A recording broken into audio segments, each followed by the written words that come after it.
also presented with it was also he was also complaining of change in bowel habit for last 2 months. He has a urge to defecate every 5 to 6 times a day. He passes liquid mixed with stools. Sometimes he's not able to pass stools with just mucus coming out, although he has a constant desire to defecate and has a feeling of incomplete evacuation. There is a history of significant weight loss of 7 kgs in last 6 months. There is no history of fecal incontinence, no history of constipation, of obstipation or abdominal distension. There is no history of rectal or perianal fullness or prolapse. There are no urinary complaints. There is no backache. There is no history of fever or abdominal cramping. There is no yellowish discoloration of sclera, pedal edema, cough, dyspnea, hemoptysis or altered sensorium. Past history, there is no history of any surgical or medical comorbidity or no history of any prior malignancy. My patient consumes a mixed Indian diet, doesn't consume alcohol or tobacco, has a normal sleep pattern. My patient does not give any history of cancer or cancer-related deaths in the family. To summarize my case, my patient is a 34-year-old gentleman with painless bleeding per rectum for last 6 months, associated with change in bowel habit, significant loss of weight, without features of incontinence, obstruction, or any feature suggestive of distant metastasis. Okay. Go back to your first slide, ma'am. Yes, ma'am. So, where do you think is the pathology from your complaints? Ma'am, since my patient is having complaints of painless bleeding per rectum, which is fresh in color and not mixed with stools, it is probably a rectal pathology. And since it is also not painful, probably somewhere in the upper or mid rectum. Okay. So, can you tell me a few differential diagnoses for painful bleeding and painless bleeding? Yes, ma'am. Painful bleeding can be bleeding associated with fissure, with hemorrhoids, and lower rectal tumors. Painless bleeding can be bleeding in cases of upper rectal tumors or colonic tumors or diverticulitis or colitis. Okay. So tell me, like based on the relation to stool passage, okay, bleeding in relation to the stool passage and the color of bleed. So what will be your differential diagnosis for a bleeding PR? Ma'am, whenever there is an altered blood associated with stool, which is mixed with stool, it's probably coming from the right side of the colon. However, if it is fresh red bleed, it's probably coming from the left side of the colon and the rectum. If it is smearing, not mixed with stools, it's mostly from the rectum. And it has, if we have to further corroborate it with the other rectal symptoms like tenesmus and incomplete evacuation. Okay, I'll ask you. Okay, if it is a black colored stool, okay, so Yes. where is the most common site of pathology? Ma'am, if it is a black colored stool, it is mostly from the upper GI tract. Okay. If it's upper GI bleed, basically. Yes, so if it is maroon colored, ma'am, mostly right side colon, ma'am. Somewhere near the colon. Okay. And if it is a fresh red bleed? Left side colon or rectum, ma'am. Likely rectum. Okay. Yes. So suppose it is before the stool passage. Okay. Yes. If it is along with the stool, and if it is just streaking the surface of the stool, okay. So what will be your differential diagnosis in all these three cases? Ma'am, if it is before the stool, it can probably bleeding because of hemorrhoids. Okay. If it's only, it's not bleed, it's just mucus. Ma'am, then it can be probably a benign pathology like diverticulitis or a malignant pathology like CA rectum. So what is tenesmus, Avneet? Ma'am, tenesmus is a constant urge to pass stools, which may or may not be associated with passage of stools, and a feeling of incomplete evacuation. So what is the pathology behind tenesmus? Ma'am, it is a rectal pathology, mostly a CA rectum, or it can also be some infective cause. So generally tenesmus is associated with which part of the rectal lesions? Lower rectal lesions, ma'am. What happens exactly in tenesmus? Ma'am, there is a stricturing growth which causes difficulty in passage of the stools. So because of this stricturing growth, there is a accumulation of stools above the level of that stricture, and patient feels a feeling of incomplete evacuation. However, because of this constant collection of stool above the stricture, or because of more intake of laxatives by the patient complains of diarrhea after a while. So what happens is there will be a growth, okay, stricturing growth. Yes. So the stool, it's kind of like obstructive growth, okay? The stool will be above it, okay? Yes. They'll have this urge to pass stool, but Yes. it will be like they'll not be able to pass stool. They'll pass only mucus, Yes. okay? And what is early morning spurious diarrhea? Ma'am, it is usually the same thing. It is that collection of stool above the stricturous growth which passes like diarrhea after one. Why is it called spurious diarrhea? Because they don't pass stool, they pass mucus. Okay. Okay. So generally in lower third of growths, it does happen. Tenesmus is like straining to pass stool. Okay. Yes. So that is these both are associated with lower rectal lesions. Okay, generally. Okay. So you didn't answer my question. When it streaks the surface of the stool, what will be your diagnosis? I'll ask you another way. What will be the presentation in hemorrhoid? What will be the presentation in fissure in ano? And what will be the presentation in CA rectum? Ma'am, when it is streaking the stools, then it is mostly associated with CA rectum.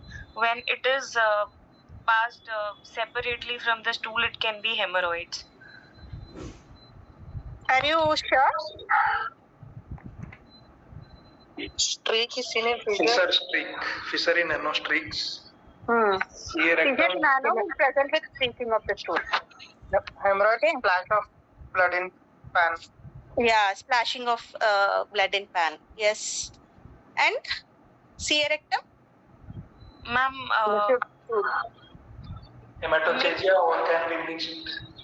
Yeah, mixed, or they might pass only mucus. These two things. Okay, so these will be the presentations.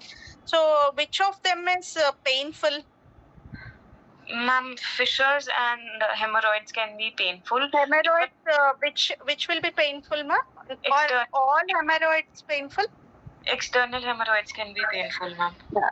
Thrombosed external hemorrhoids can be painful. Okay. So you wrote not mixed with the stool, smearing the surface of the stool. Okay. Yes. So when you write like this, so you should be very pretty much sure of what symptoms will be in CA rectum. Okay. So why did you ask for non-purulent? This is for early morning spurious diarrhea. You asked, yes. Mucus yes. discharge. Yes. Okay, fine. But next. Okay. What is altered bowel habit, Avneet? Ma'am, altered bowel habit can be any constipation or diarrhea or... No. Define altered bowel habit. There's a definition for altered bowel habit. Anyone else? More than 3 times per day or less than 3 per day? No. Define. Like we define constipation diarrhea. Ma'am, when it is diarrhea, ma'am, the Rome criteria, there is difference for diarrhea as well as constipation. Yes, that is what you're telling is that criteria. Okay, I'm asking define altered bowel habits. Not aware, ma'am. So altered bowel habits is any change in bowel habits, alteration in consistency, frequency, or caliber of stool. Okay, even with the caliber of stool, I think some British classification is there. Okay. And what you're telling is that how many episodes in a week. Okay, so that constipation has a definition, diarrhea has a definition, and altered bowel habits have a definition. Okay. Ma'am, it is sorry to interrupt, ma'am. Is it's change with consistency, caliber, and frequency. Frequency or continence, ma'am? Continence. That will lead to not always that is frequency, urgency, consistency, and caliber of the stool. So this is a definition of altered bowel habits. Okay. So can something else other than malignancy present with altered bowel habits? Irritable bowel syndrome. Yes, irritable bowel syndrome, inflammatory bowel disease. Okay. So all this can present with altered bowel habits. Okay. So you told urge to defecate 5 to 6 times a day and passes liquid and mucus mixed with stool. Okay. So this is the exact presentation. Okay. Not smearing of the stool. This will be the exact presentation in rectum. Okay. Yes. So what is significance of loss of weight and appetite? Ma'am, loss of weight and loss of appetite is often associated with advanced malignant disorders. What is it due to? Cachexin. Appetite, loss of appetite. Ma'am, What is it due to? Because of release of cachexin, ma'am. Okay, that is cachexia. TNF, ma'am. Appetite? Yeah, you're right. Tumor cytokine. TNF alpha. And any other interleukin? Interleukin 1, ma'am. Yeah. So we already discussed what is significant weight loss, and we will not discuss it again. Next. Okay. Yeah. Am I seeing it? This one presentation is being cut to one side. Okay. So what does fecal incontinence suggest, Avneet? Ma'am, fecal incontinence can be associated with a growth that is involving the sphincter. But you have to think why you have asked. Ma'am, there might be a growth which is involving the lower part of rectum as well as the anus. So don't think in terms of CA rectum only, Avneet. When you're presenting, think broad. Okay, can anything else present with perianal fullness? Rectal abscess. Abscess can present, right? So you have to think like that. Did you ask about fever? Yeah. So yes, fever you have asked. So fever rules out some inflammatory conditions. Okay. Yes. So what about? Why did you ask about urinary issues? Ma'am, because ma'am, two things. There could be any malignancy which could involve the bladder or urinary system, urethra or bladder or prostate, or if initially the patient has any form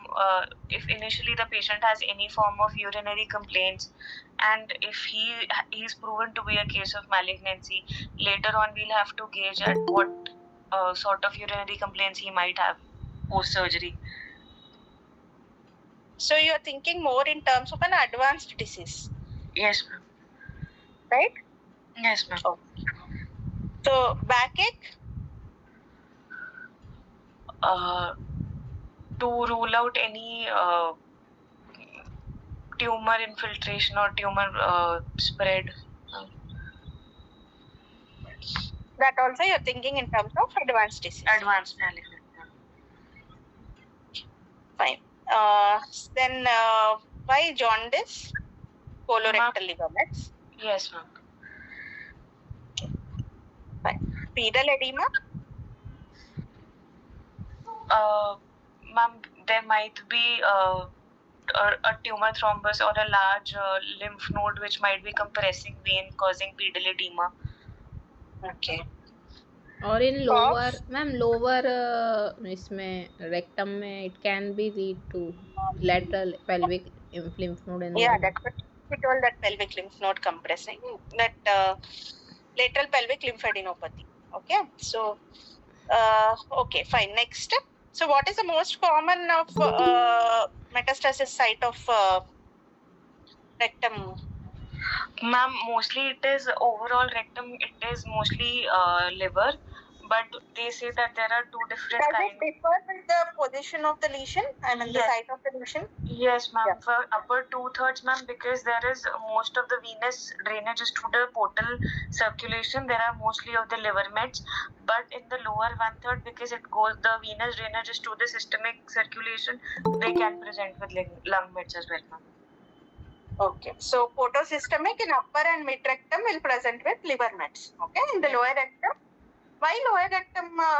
Okay, which will perforate generally, upper, middle, or lower? Upper, ma'am. Why upper? See the anatomy. Ma'am, Which is lacking mesorectum? ma'am, lower. Then which should perforate? Lower, ma'am. Yeah. So, and lower, where will it present metastasis? Like generally, metastasis will be there too. Ma'am, System. locoregionally it will go mostly to the inguinal lymph nodes, and metastatic wise it will go to both the lungs and liver. Lung is more common. Okay. Yes. So, Yes, ma'am. okay. So next one.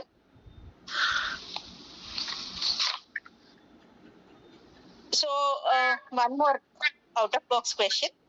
Though we are not discussing colorectal river mets, how many how many percentage of people present with colorectal mets? How many will be operable, and how many can be cured of it, and how many will recur? Ma'am, I'm not aware of the exact. I think around You 30. you just tell any number, then we'll discuss. Any others? Anyone else? 20 to 30%, ma'am. I think around 25% presence with liver mets. Another 40% will develop during the course of treatment or follow-up. And I think that's what, 25% presence concurrently, another 40% in due course of time. So if they are present with recurrent metastasis again, how many will be operable? Out of 20%, 50%. 50% will be operable. If they present with recurrence, okay, again, second time. So how many will be operable?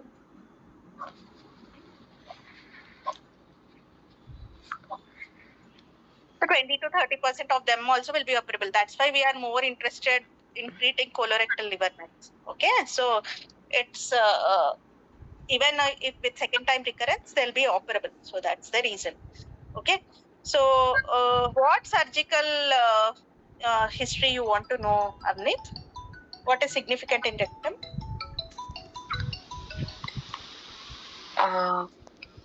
Regarding, ma'am, the metastasis? No. In your history, what Yes. you don't know past history of any surgical Okay, ma'am. illness. So, what surgery are you interested in your case? Ma'am, if the patient had any prior colonic polyps or any other upper GI malignancy, or if he had any epidermoid cysts, or if he had any. So, you're thinking more in terms of syndrome. Where are you pointing your pathology to? Rectum, right? Yes, so, what is the surgery you are interested in? Hemorrhoidectomy, ma'am, fistula, usually histopathology. Most of mismanagement are like in terms of hemorrhoidectomies. Okay. So, if anything was done before, okay. So, if patient presents with any incontinence, so and you would like to know, if any other surgeries were done. Okay, did they damage the sphincter? So, all these things are important. Okay. So, what diet you are interested in? Ma'am, non-vegetarian consumption of more of red meat. Okay. So, smoking and alcohol? How are they related to CA rectum? How are they related to IBD? Ma'am, smoking and Yeah, tell. One of Hello. them is protective, ma'am, in ulcerative colitis or Crohn's disease. Ulcerative colitis में क्या protective है?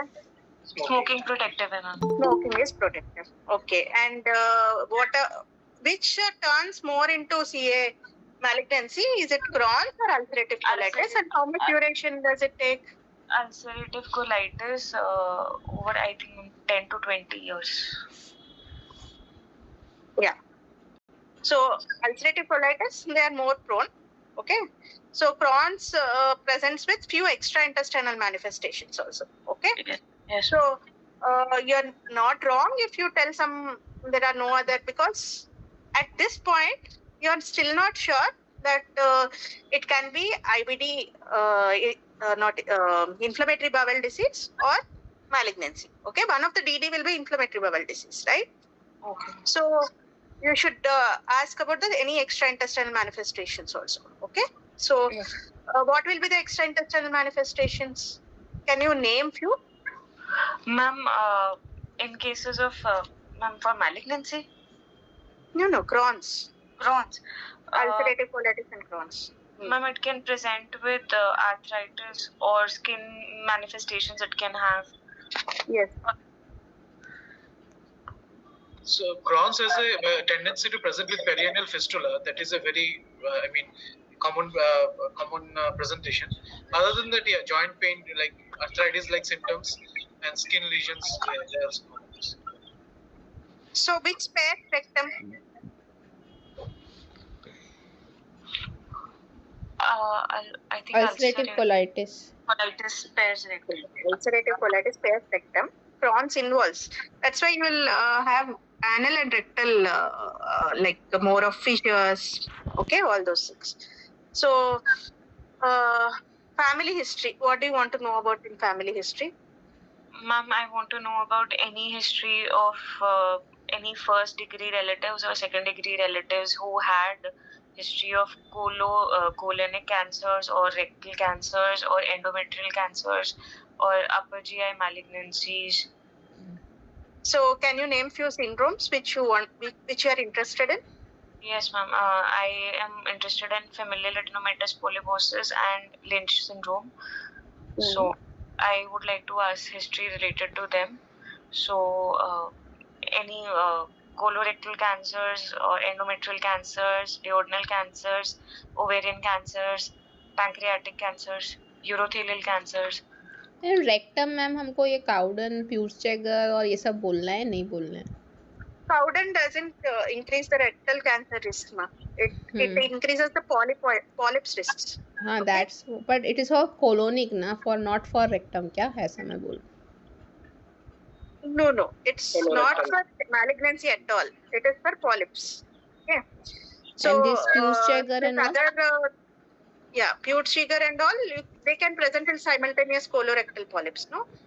Not only colonic polyposis. So you can ask for that syndromes. Okay. So last time we discussed, so I'm just skipping the family history. Okay, next. Okay, fine. At your history level, what do you think is your differential diagnosis you want to give? Did you miss something?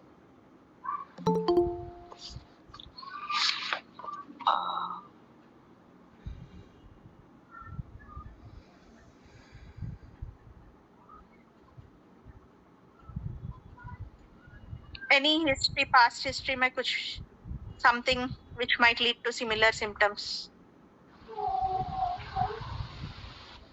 Cox, ma'am? Yeah, Cox history. Okay, so that's also one differential diagnosis. You asked for IBD and all, so Cox also you should ask. Okay. Yes. Pain abdomen you have told, right? Yes, ma'am. No, ma'am. He did not have pain abdomen. Oh no. I'm just asking. You have mentioned it, yes, right? Yes, ma'am. I have. Yeah. So what is your differential diagnosis? Ma'am, my differential is a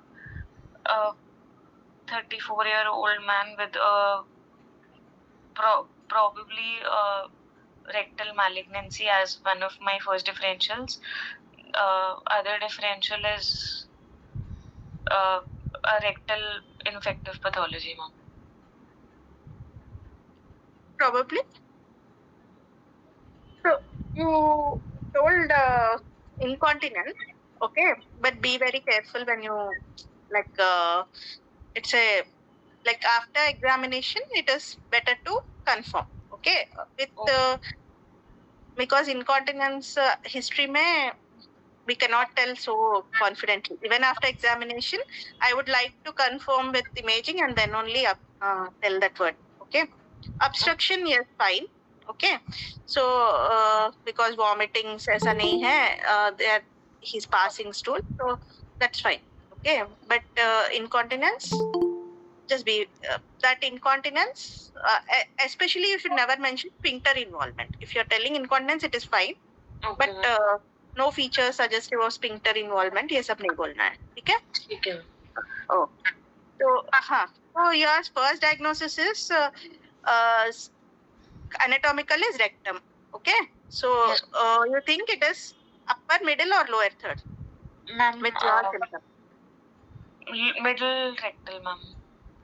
Middle, can it be lower? Ma'am, middle or lower, ma'am. Yeah, so middle or lower. And what about etiological? Ma'am, malignancy first and infective second, ma'am. What is like pathology? You think it is more malignant? Okay, Yes. Fine. Right. Okay, Avneet, just a few questions related to anatomy. So, can you tell me the length of rectum? Ma'am, 15 centimeters. How do you divide rectum? Like we divide it into 3. Okay, but Japanese people have as 2 only. Okay. So yeah, tell me. Ma'am, it is divided into upper, middle, and lower rectum. Upper rectum is from the sigmoid, from the rectosigmoid junction to the peritoneal reflection, like the first 5 centimeters. Then the next 5 centimeters is the middle rectum. The lower rectum is 6 centimeters from the anal verge, ma'am. So anything that is 6 centimeters from the anal verge to like it is 5, 5, and 5 centimeters, ma'am. Okay, if you tell 12, you can tell 4, 4, 4. Otherwise, it is 5, 5, 5. Okay. So, which is intraperitoneal and which is what is the covering of the peritoneum in upper third, middle third, and lower third? Which lacks peritoneal covering? Lower 1/3 lacks peritoneum, ma'am. Lower 1/3. Okay. Yeah. Upper third and middle third? How is Ma'am, it? Peritoneum. Ma'am, the upper third has peritoneum on all sides. The middle third has peritoneum on the anterior as well as the lateral sides. The lower rectum lacks peritoneal covering. Upper 1/3 is entirely covered by peritoneum. Peritoneum. Middle third is only on the anterior surface. Okay, and lower third is lacking peritoneal covering. So, Yes. what is this practical? Madam, posteriorly, it's posteriorly. Upper 1/3 is lacking posteriorly. Anterior and lateral covering. Anterior and lateral. Sorry. Upper is entirely. Entire. Upper is entire. Middle is anterior and lateral, and lower is lax. Okay. So, what is what are this distal end of rectum? What are we surgeons interested in? Is it anorectal ring or dentate line? Both of them, ma'am. Mostly the anorectal ring. If we have a tumor, we would like to define its proximity to both the dentate line as well as the anorectal ring. More for so the we surgeons are more interested in this anorectal ring. anorectal ring. Yes. Yeah, anatomical definition will be dentate line. Okay. Yes, ma'am. Yes. So, what is the lymphatic drainage of? What is the blood supply and lymphatic drainage of upper, middle, and lower third? Ma'am, the upper and middle have drainage from the superior hemorrhoidal vessels. and it drains into the nodes in the mesorectum, and the lower one third has drainage from the middle rectal vessels, and it drains into the internal iliac and the obturatal vessels. If it approaches the anorectum junction, it also has a propensity to go towards the inguinal lymph nodes. So where does superior rectal vein drain to? Ma'am, IMA? Vein. IV. IMA, sorry. So middle rectal?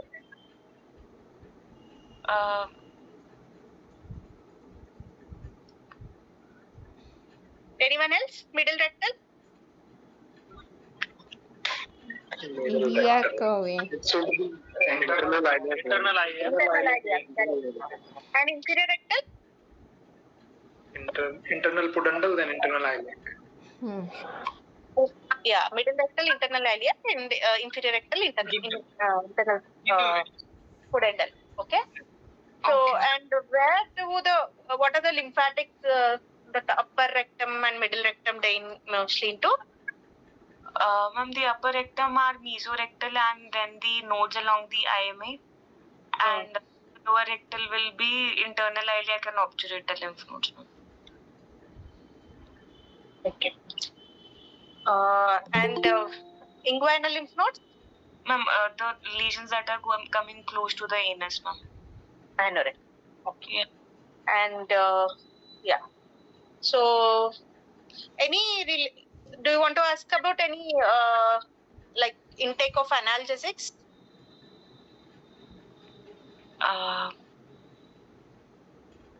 Anything there were some studies which said that this could be protective, not Aspirin. but colorectal. Aspirin study, ma'am. Aspirin, na ma'am, aspect. Aspirin, yeah, NSAIDs. Okay, so yeah, okay, we'll go proceed to aspirin study, no? Yeah, that only. Okay. So we'll go to examination. Okay, ma'am.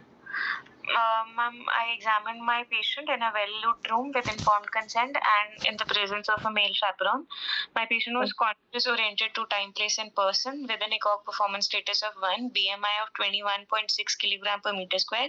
Vitals were stable. He had pallor present. There was no icterus clubbing, cyanosis, and generalized lymphadenopathy. I did a per abdomen examination in which the abdomen was. General examination. What are you interested in? Ma'am, I am interested in his ECOG performance status and pallor, since the patient has pallor, and if I am taking him up for any sort of intervention, I'd like to correct the metabolic abnormality. Okay, and lymphadenopathy. Jaundice. Okay. Yes, ma'am. Inguinal. Jaundice in relation to metastasis. Okay. Yes. Lymphadenopathy is important. Yes. Okay. Edema. So yeah. इसमें edema लिखा नहीं है Avneet. Sorry. Pedal edema. Okay. Yes. Or lower limb edema. Swellings you have already I think, ma'am, in all abdomen cases we should mention this jaundice. Yeah, lower limb swellings. Jaundice also you have to mention everything in general examination. Okay. Yes. Then next. Supraclavicular lymph node can be positive in this also, okay, ma'am? Yeah. Metastasis. It can be. Okay. Why, Soumyata? Why is it so? Because upper GI I have stomach easily seen, in rectum I have not seen that much. No, it's not seen. That is different, but it can be possible. Why? There is both photosystemic and also systemic drainage, no? Here. Okay. Right? Then? Should I? Yeah, please. Go ahead. Okay. On digital rectal examination, on my per abdomen examination, abdomen was flat, umbilicus was centrally placed, not everted. Corresponding quadrants were moving equally with respiration. There was no flank or renal angle fullness, no visible scar, peristalsis, or engorged veins or sinuses. Hernial sites normal. Abdomen was not tender with no organomegaly, no ascites, no inguinal lymphadenopathy. Bowel sounds were normal. Okay. And I further did a digital rectal examination after explaining the entire procedure to the patient in a lateral Sims position. On digital rectal examination, my patient had no What scar. did you ask patient? Like, how did you examine? Ma'am, What did you explain? Ma'am, I explained the patient that he will have to expose from the nipple to the mid thigh, and I asked the patient to lie in a lateral position with the knees close to his chest, and I asked him that we'll be examining. I asked him that there will be a rectal examination, digital examination done. How will be the lower limbs, Avneet? Ma'am, it will be close to the chest. I asked him to hold them close Both? to the. Both? Ma'am, one of it, the right one. Okay, you can tell us upper and lower. Which will be close to chest? Ma'am, upper will be close to chest, lower will be straight. Okay, and where will you ask him to move? Towards the other side or towards your side? And how much should be outside the couch? Ma'am, he should be at the edge of the couch. He should. It ideally, his buttocks will be outside the couch. Okay. Yes. Generally. Yes. Yes. Then, what did you explain? Ma'am, I explained him that we'll have to inspect the area first, and then we'll be doing a digital rectal examination, which will be done with the local anesthetized based jelly, and then we'll have to do a scope. We'll have to do a proctoscopic examination. And patient, you should take deep breathe. Gera सांस लो, because the patient will be conscious about our examination, na? So we have to relax. So, okay, for what all you will look? Ma'am, first we'll inspect. For inspecting, we'll look at the skin surrounding, if there are any excoriations or any scars or any sinuses or any fistula openings, and then we'll look at if there is any external hemorrhoids which are visible, any skin tags which are there. Suppose you have seen some sentinel pile mass. Okay, ma'am. So how does it change your plan of examination? Chronic fissure, it will be there and it will be painful. Ma'am, then proctoscopic examination at that point of time I might not do if he has. Correct. So, yeah. So what all you will see now from inside, outside to inside? Ma'am, outside to inside. If now PR is also painful, then ma'am we can mention, no, we cannot do proctoscopy. Yeah. Even PR we can. Proctoscopy is not to be done in a fissure. Okay? Even if it is painful, we can avoid PR also. Yeah, PR also can be avoided. Okay? Ma'am, sentinel by attack will be a sign of chronic fissure, right? So Yes. in that, do we do PR or not? They will have pain. Chronic fissure may be pain rahega. Okay. So, based on symptoms of presentation, it's ideal. Like generally in fissure, you don't do a proctoscopic examination. Okay, you can still do a PR very gently. Okay, just to know where is the the vacant mucous membrane. Okay, mucosa. Okay? Yeah. So, what you want to examine? Ma'am, if You have done inspection. Now, ma'am, for digital rectal examination, I will, after explaining the patient that now we're going to do digital rectal examination, we'll do it with the gloved finger. First of all, we'll look at the tone of the rectum. We'll look at the squeeze, if the patient is able to squeeze. and we'll palpate. How do you look for the tone? Ma'am, we'll ask the patient to squeeze and then try to push the finger, ma'am.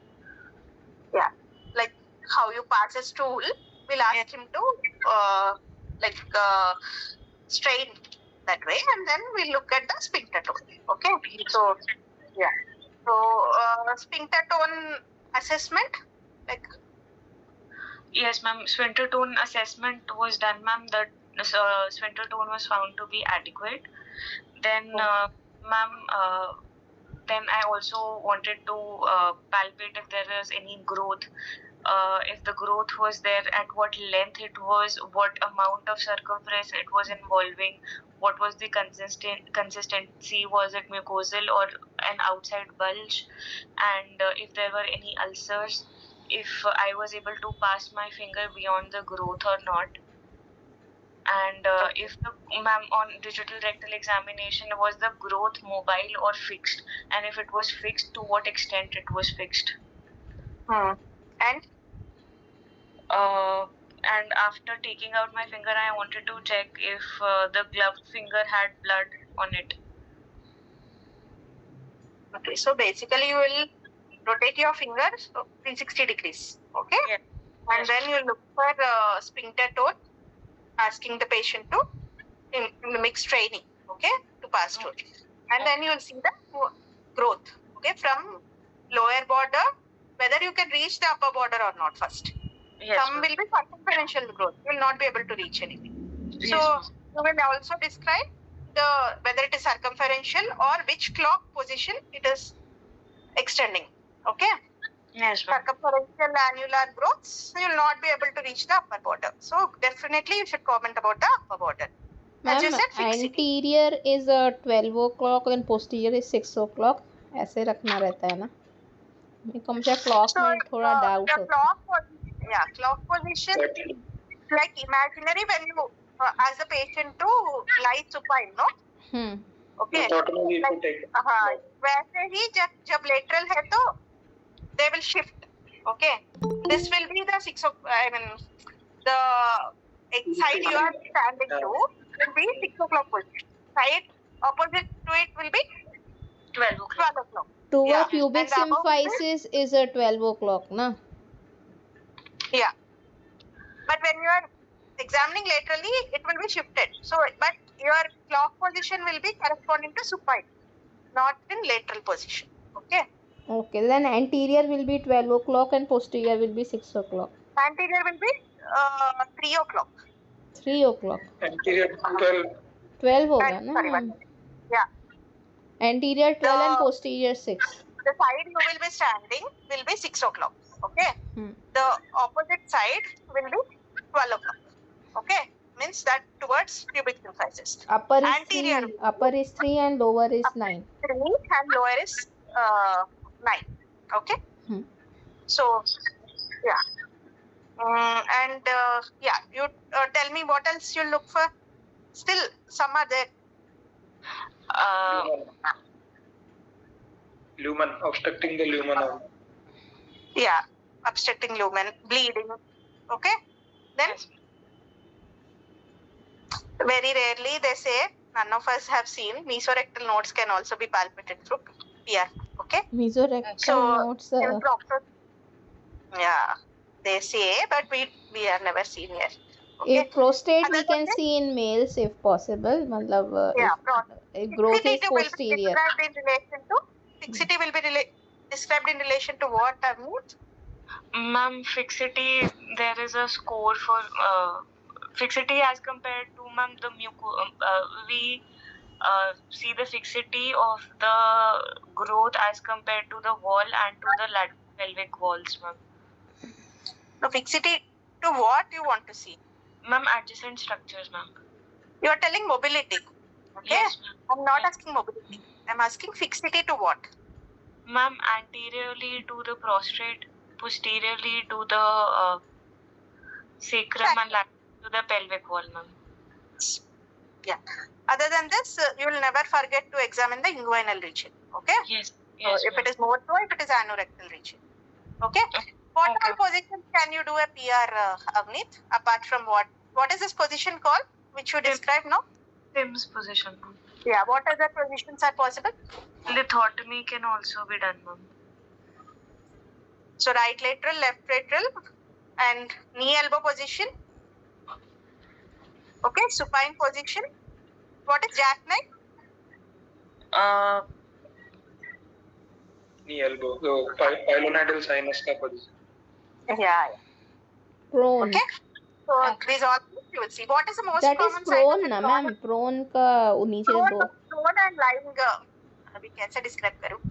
Prone. What you see for pilonidal sinus? Same exactly. That is jackknife position. We put two pillows behind, मतलब on the patient in prone position, but we are putting two pillows under the abdomen. Yeah. So something. If I'm not rude in telling, like something like a dog position. Okay.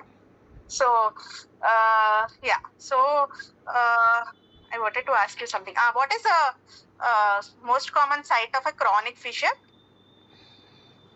ma'am, 6 o'clock position, ma'am. 6 o'clock. Male 6, female 12. Yeah. What is pregnancy? This is the anterior fissure. Okay. So yeah. So why is blood dark in color, Avneet, when there is bleeding PR? Ma'am, usually when it comes from the proximal colon, it is mixed. Why is it so? Ma'am, because of the transit time, it undergoes some sort of degradation. Acid hematite. Acid. Gets due to the acid hematite. Yes. Okay. Yes. You asked about foul smelling and all, no? That is due to stasis. Okay? Yes, ma'am. Okay. So next, what was your growth like? Ma'am, 5 centimeters. it was felt 5 centimeters from the anal verge in the anterior rectal wall, also going to the right lateral side, ma'am. Anterior and right lateral wall. It was approximately 12 to 7 o'clock, which I could feel. It was firm in consistency, tender on touch, irregular surface with ill-defined margins. It was fixed to the growth was fixed to the lateral wall as well as anteriorly to the prostate. It was occupying anterior and right lateral wall. I could not find the upper extent of the lesion on the perrectal, but I could find it on the proctoscope. My gloved finger was stained with blood as well as mucus. I don't recto-uterine here, but there were no pelvic deposits found on the Male patient, right? Yeah, Right at the 7 to 12 होगा ना? Right, it is right side 7 to 12. Right side 7 to 12. Yes. Rest of the rectal mucosa was normal. No other lesions could be seen. And on proctoscopy, I confirmed my finding. There was an ulceroproliferative mass, which was starting 5 centimeters from the anal verge, and upper extent was seen 8 centimeters from the anal verge. Okay. Any On PR examination, do we need to mention the relation of the lesion with respect to anorectal ring? Like is it generally palpable? on clinical examination you can mention from anal verge. Okay. Okay. You can describe it in relation to anorectal ring also, but generally on examination we describe it from anal verge. Okay. Okay. Yeah. Okay, ma'am.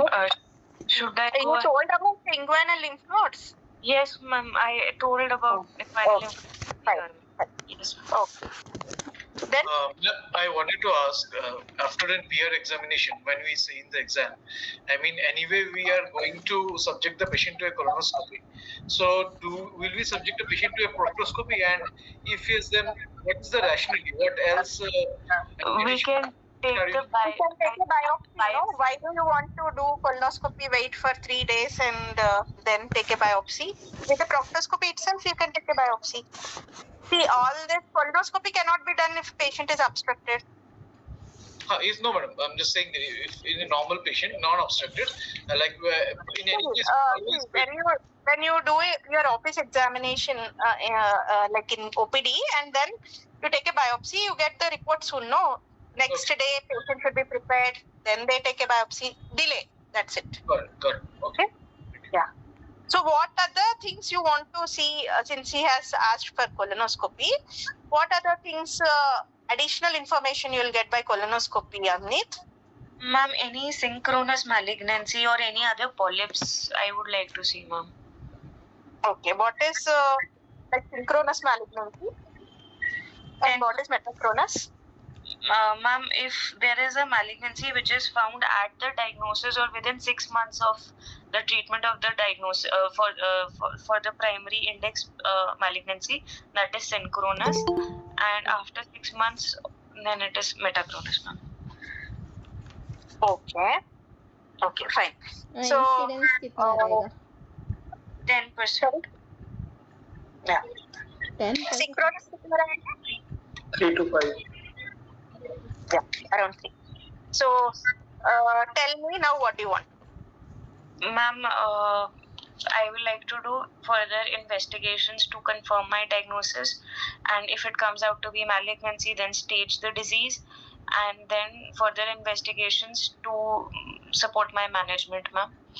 To confirm my diagnosis, as I was doing a proctoscopy, I would like to take a proctoscopy guided biopsy to stage the disease. I will like to do after that I'd like to do a colonoscopy to look at the entire length of the colon. To stage the disease, I will like to do, since this is a rectal growth, I like to do local imaging. For local imaging, I like to do an MRI of the pelvis, and for staging the rest of the staging, I'd like to do a CT chest abdomen, and also for treating the patient as a management protocol, I would also like to do pre-op CEA levels, CBC levels, basic blood work in form of pre-op creatinine level. So, let's start. So, since your history is completed, you did the examination. Yes. First two steps are over. Colonoscopy, we will see. Okay. So, why in this? So, biopsy first thing. Okay. Yes. So, Yes. biopsy, what are all the lesions that can, after pathological diagnosis of a lesion in rectum or anorectum? Ma'am, it can be a adenocarcinoma from the rectum, or it can be a squamous carcinoma of the anal canal. Okay. Other than that, anything else? It can also be, ma'am, less likely pathologies can be a neuroendocrine tumor, a GIST, or a melanoma, but that is mostly going to be a rare diagnosis. Just for completion sake, I'm asking. Okay. So, they're not common. Most commonly is adenocarcinoma, 90% of cases, but they can also be melanomas, they can be small cell tumors, okay, they can be carcinoids, they can be sarcomas, okay, they can be lymphomas. So, all this can be possible. Yes. Yeah. Solitary rectal ulcer. Yeah, solitary rectal ulcer syndrome is a differential diagnosis. Okay. So, the pathological nahi hai. We are discussing about pathology now. You are telling DD. Okay, fine. So, why in this one rectum, why you are telling like for local staging I need MRI? What is importance of MRI? Ma'am, there were trials like the Mercury trial, which stated the importance of MRI in staging. So they that the sensitivity was almost same as CT, but MRI had some additional advantages in terms of it could tell the circumferential resection margins, the MRF status, and when it compared to after giving neoadjuvant chemotherapy, we could actually tell amount of downstaging with the help of additional parts of the MRI, like a diffusion. So, what did Mercury 1 tell and what did Mercury 2 tell?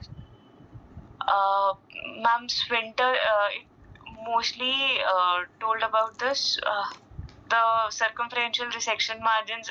If there is if you're able to get a 2 mm of circumferential resection margin, then No. What Mercury is 1 Mercury told 1 ki type? MRI should be done, and Mercury 2 decided the criteria which we should use to define.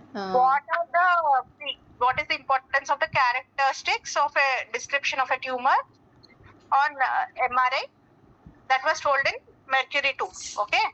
Yes. Importance of MRI was told in Mercury 1. Okay. Like the extent, EMVI, CRM, MRF, all were defined in Mercury 2. Okay.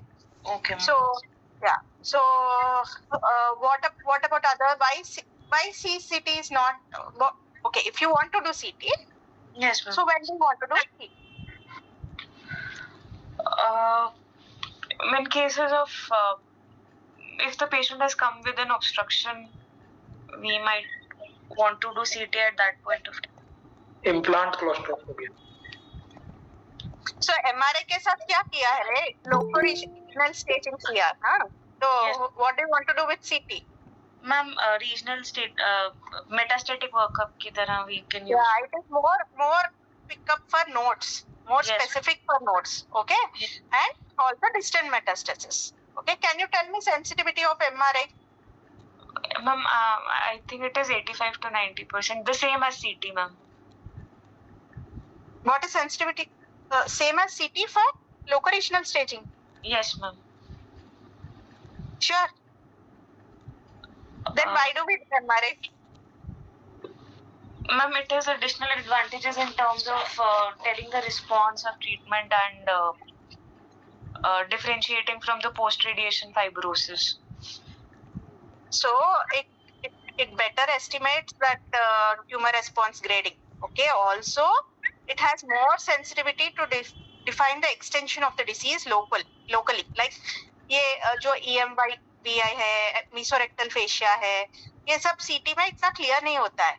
So its sensitivity for locoregional, that extent of the lesion, is better described by MRI by around 95%. Okay. CT has only 80%. Okay, sensitivity for that. So CT has sensitivity of around 75% for T staging. Okay. But CT has sensitivity around 75 to 85%, almost 85 plus होगा उसका staging, for staging the nodes. Okay, so CT is more specific for staging the nodes. Okay. Okay. Can you do anything else for accurate early cases में T stage? EUS can be. Yeah. So what is the sensitivity Transrectal for ultrasound we should tell, na? Not EUS in this, or we can say EUS. endoscopic ultrasound is transrectal only in rectum. Okay. So what is the sensitivity for T staging? Ma'am, as good as MRI, ma'am. It's almost 95%. Okay. Yes. So Yes. what about how efficient is it in staging mesorectal lymph nodes and all? Ma'am, not as efficient because this transducer might not be able to pick the nodes. So it has around 75% sensitivity. 70%. Okay. So it is. So if you have to tell one single advantage of EUS, what will you tell? Low cost, ma'am. Early. Low cost. Early disease, which we are considering for maybe local treatment, very early disease. Yes. Early disease for considering for local treatment. Correct. So other than that, tell me something about CEA. Ma'am, CEA, it has two importance. First of all, getting a pre or baseline CEA will help me monitor the disease in case if it is a secretor, and post op follow-up will be non-secretors. Ma'am, patients who have. Can you tell me some people who will not be secreting CEA? Mucinous. Those who don't have Lewis antigen for blood, no, they don't. Yeah. CA19 line, say for CA19. 99 है क्या वो? I think so. CA 19/9 का है ना ma'am? Sorry, that is CA99. Sorry. So, sorry. And tell me another, what is the use? You told one is follow, right? The other one, ma'am, may be if the CA has a pre-op high value, then that high value is also prognostic. That in case pre-op we have a very high value of CEA, that means we are dealing with an advanced disease and it is associated with the poor prognosis. Okay. Tumor burden, basically. Okay. Yes, ma'am. Yes, ma'am. So you can you detect relapse with CEA? Ma'am, yes. If it is, if patient was a secretor initially, then yes. Okay. So suppose your CEA pre-op was 20, Avneet. Okay. Okay. So after your surgery, you have seen CEA of first visit में 10. Okay. Okay. So second visit में 20. Okay. So how are you going to take it? Ma'am, I am going to observe 3 values. Huh? If it is continuously on the rise, then I will consider for a staging and I will consider it to be as a recurrence. Okay, you will consider for a whole body screening. Okay. Yes, ma'am. And Yes, ma'am. also 5 TFs, no? We have to wait for 5 TFs, I think.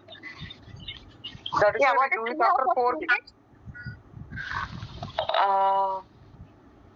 Not aware, ma'am. Not 5 TFs on, but it depends. When you like see increased value of CEA post-op, okay, you keep patient for every 1 monthly lipid CEA. Okay, so if you see 3 increased values, like progressively increasing CEA values, then you do a whole body screening to rule out any distant metastasis, okay, or locoregional. Okay. Recurrence. So yeah, so CA anywhere. Sorry, again the same question. CA can be raised in any other group of people. Yeah, ma'am, it can be raised in smokers and patients who have any inflammatory lesions also, ma'am. It can So also non-specific be raised rise in... of CA can be there. Okay. Yes, ma'am. So though it is increases poor prognosis and it is used for indicating tumor burden, still it can be non-specific. Okay. Then yeah. So next, tell me something about we have discussed about MR. MRI में कौन से views लेगी? What is more specific and what is the importance of MRI in those views? Ma'am, T1, T2 diffusion weighted and ADC, ma'am. In that diffusion weighted image has a advantage in terms of we can help in differentiating the fibrosis and the tumor residual with the help of diffusion weighted images. Okay, what is tumor regression grading? Ma'am, we calculate that by the means of the initial tumor and the... You just told it, fibrosis? And residual tumor. 1 to 5 they divide based on the remaining fibrosis or disease. So can anyone tell that? Ma'am, that it can be complete or near complete response, good response or poor response. So if it has, if there is a lot of tumor but less amount of fibrosis, it is poor. If it is mostly fibrosis and the wall, we see the wall of the tumor, we see the wall of the rectum. If the wall has become normal and then there is fibrosis, there is a dense fibrosis but the wall is normal, then it is complete and near complete response. In the middle, when there is lot of fibrosis but the wall is also having scattered areas of scattered areas, then it is good. Yeah. 4 is One very to minimal fibrosis. So 3 is equal, ma'am. 3 is fibrosis is equal to disease. Yeah, 1 will be complete fibrosis. Yeah. 1 and 2 are 1 will be complete. complete. And 4 and 5 are Disease. good. Disease is normal. Yeah, and good is 3. Right. Okay. So since we have okay, MRI mein aur kya, what is the importance of axial cuts, what is importance of coronal cuts, what is importance of Ma'am, we see sagittal?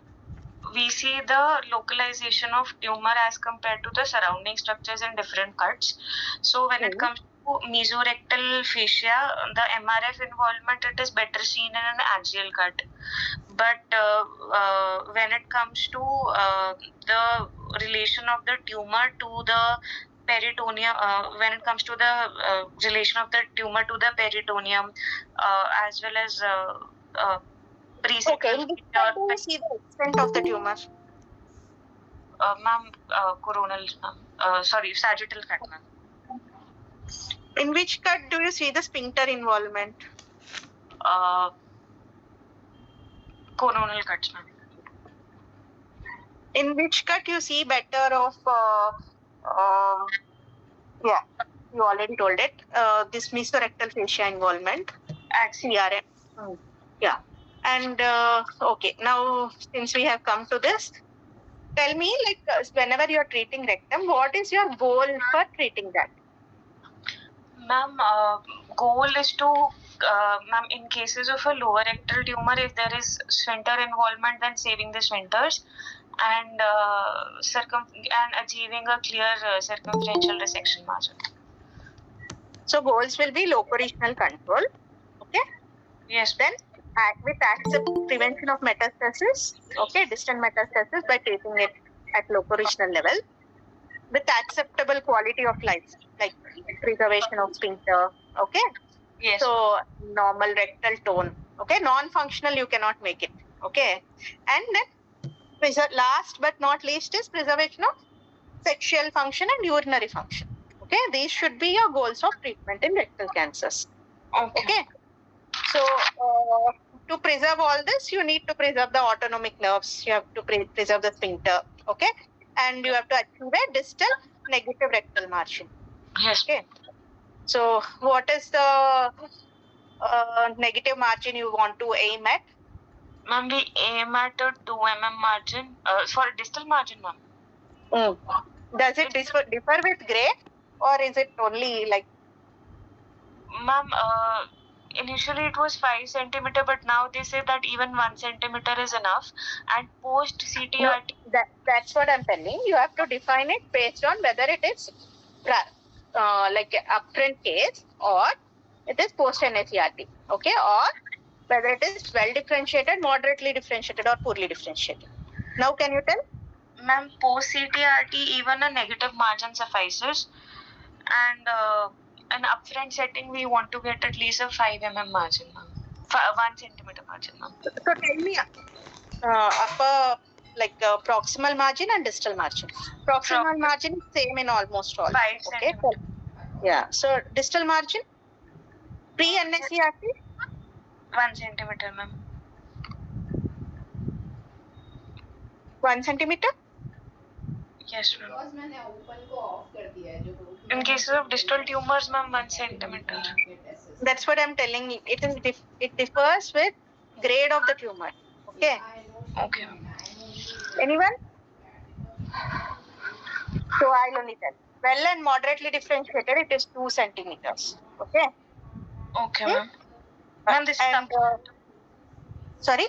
This is upfront, ma'am. Yeah, upfront only I'm telling.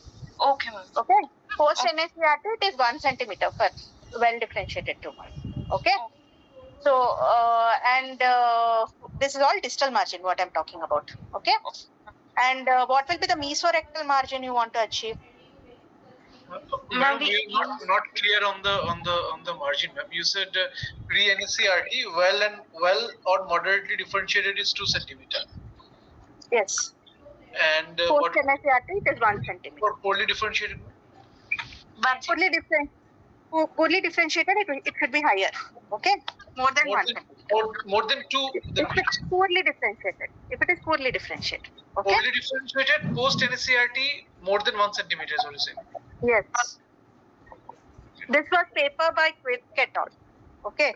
Dixon Quick. Okay. So you can refer to that. These are pathological margins which are advocated as per Quick et al. Okay.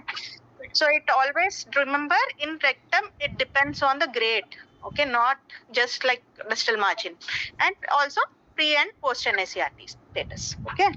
Okay. So yeah, what will be the mesorectal margin you want to achieve? Ma'am, we want to achieve at least a 2 mm, but if you're getting more than 1 mm margin, it is clear. So now how much how much mesorectum you want to take beyond the cut end of the bowel? That is my question. In length. Sorry? In length, na, 5 centimeter. Yeah, length. Yeah, 4 centimeters. Okay. So yeah, what you're talking is CRM. Okay. So okay. Now what is CRM? What is mesorectum? What is CRM? Ma'am, CRM is this. Ma'am, mesorectum we take along with the. Define mesorectum. Ma'am, mesorectum is a packet of fibrovascular tissue which surrounds the rectum, which contains most of the lymphatic as well as vascular supply of the rectum. Along with the neurovascular bundle and lymph nodes. So fibrofatty tissue surrounding the rectum, containing the neurovascular bundle and lymph nodes. Okay. So covered by fascia propria, our mesorectal fascia. Yeah. So what is TME, Avneet? Ma'am, it is total mesorectal excision, and where was this concept? I mean, who gave this concept of TME?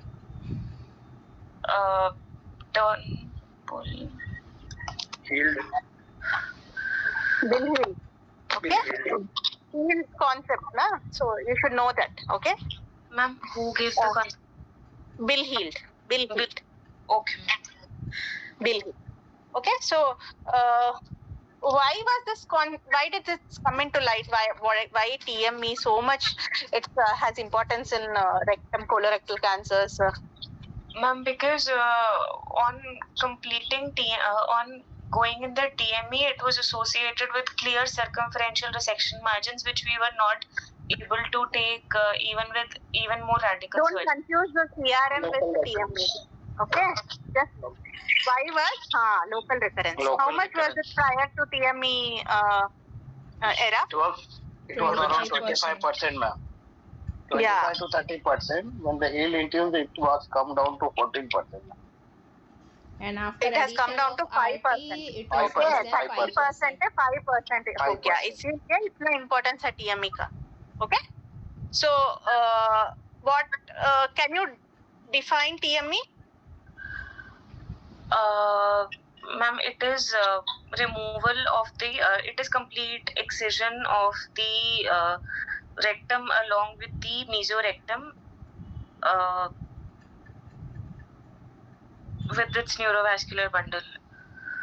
No, it is removal of whole visceral mesentery of the rectum, that is embryological envelope of mesorectum. Actually, what is it what layers you go between to do TME? Ma'am, we go between the presacral fascia and the fascia propria posteriorly, and the denonvular fascia and the fascia propria anteriorly. More specifically, if you want to tell. It is a sharp dissection between mesorectal fascia and presacral fascia posteriorly. Any layers of pelvic parietal layer of presacral fascia. And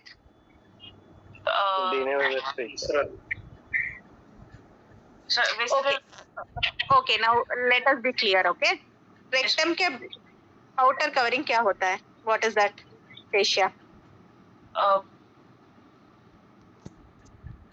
Fascia propria. Fascia propria. Next, after that, what will be there? Pelvic fascia. Sorry? Which endopelvic fascia is fascia propria? Is only fascia propria. Okay. Next will be what? It will be visceral layer of pelvic fascia. Okay. Next to that will be parietal layer of pelvic fascia. So what you clear as mesorectum will be between visceral layer of pelvic fascia and parietal layer of fascia propria. Okay, parietal layer of fascia propria. Okay. Clear up? Between visceral layer of pelvic fascia and parietal layer of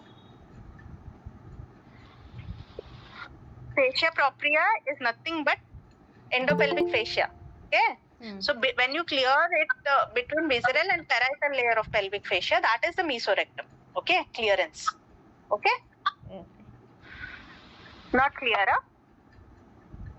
Fascia I will send you some. से मेरे को fascia propria and visceral layer of pelvic fascia is okay, and we are between visceral layer of pelvic fascia and fascia propria.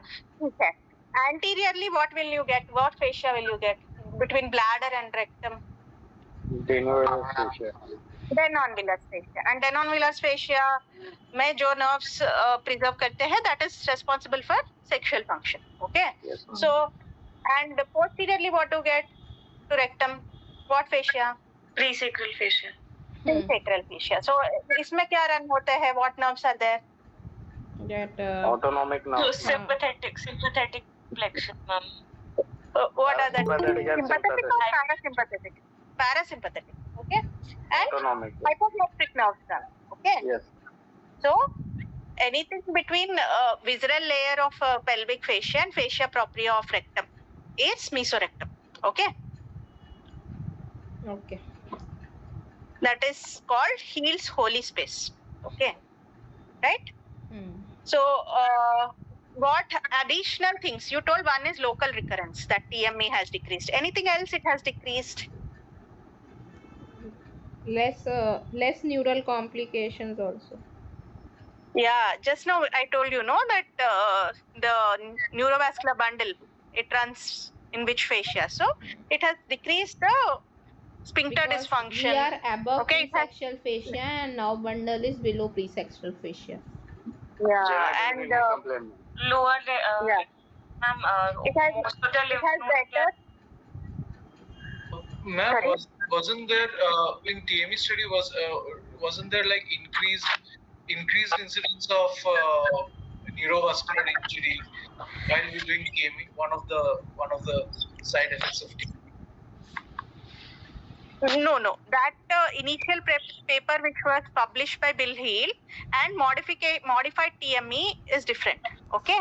With the surgical procedure we are doing now, there will be more preservation of autonomic nervous system, thereby less of bladder complications and less of sphincter dysfunctions. Okay. And it also helps in previously कैसे कर रहे थे, they used to cone and do it. Okay, you know that Quick's classification, no? What all are considered in that Quick's classification? 3 things are considered, no? In Quick's. Whether it is circumferential, cylinder in shape, quality. Shape. One is shape, one is hole up to mucosa or not superficial. That defect of breach. Which layer? First it's like less than 5 mm. Muscular is propria. Less than 5 mm, more than 5 mm and full breach. So previously they used to do this coning and all. Once they started doing this TME, that as they used to do it up, but they used to not do it for the lower rectum. Okay, they used to come close to the rectal wall. Okay, but once this TME was started, they went ahead laterally. So the incidence of local recurrence has decreased because of that. Okay, so that mattered in what shape they used to remove it. Okay, Quick's classification is important. Okay. Anyone can tell what all 3 components are actually there in Quick. One is breaching and Quick's grading, I mean.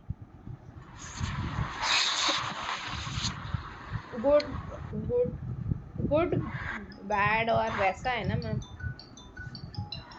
Yeah, there are 3 things that considered in Quick's. Hello. Homework, what you want me to tell? अभी आ जाए क्या class चल रही है? Okay. So fix grading में एक smooth regular होता है. Okay. The outer surface what you remove will be smooth and regular. One will be mildly irregular. Okay.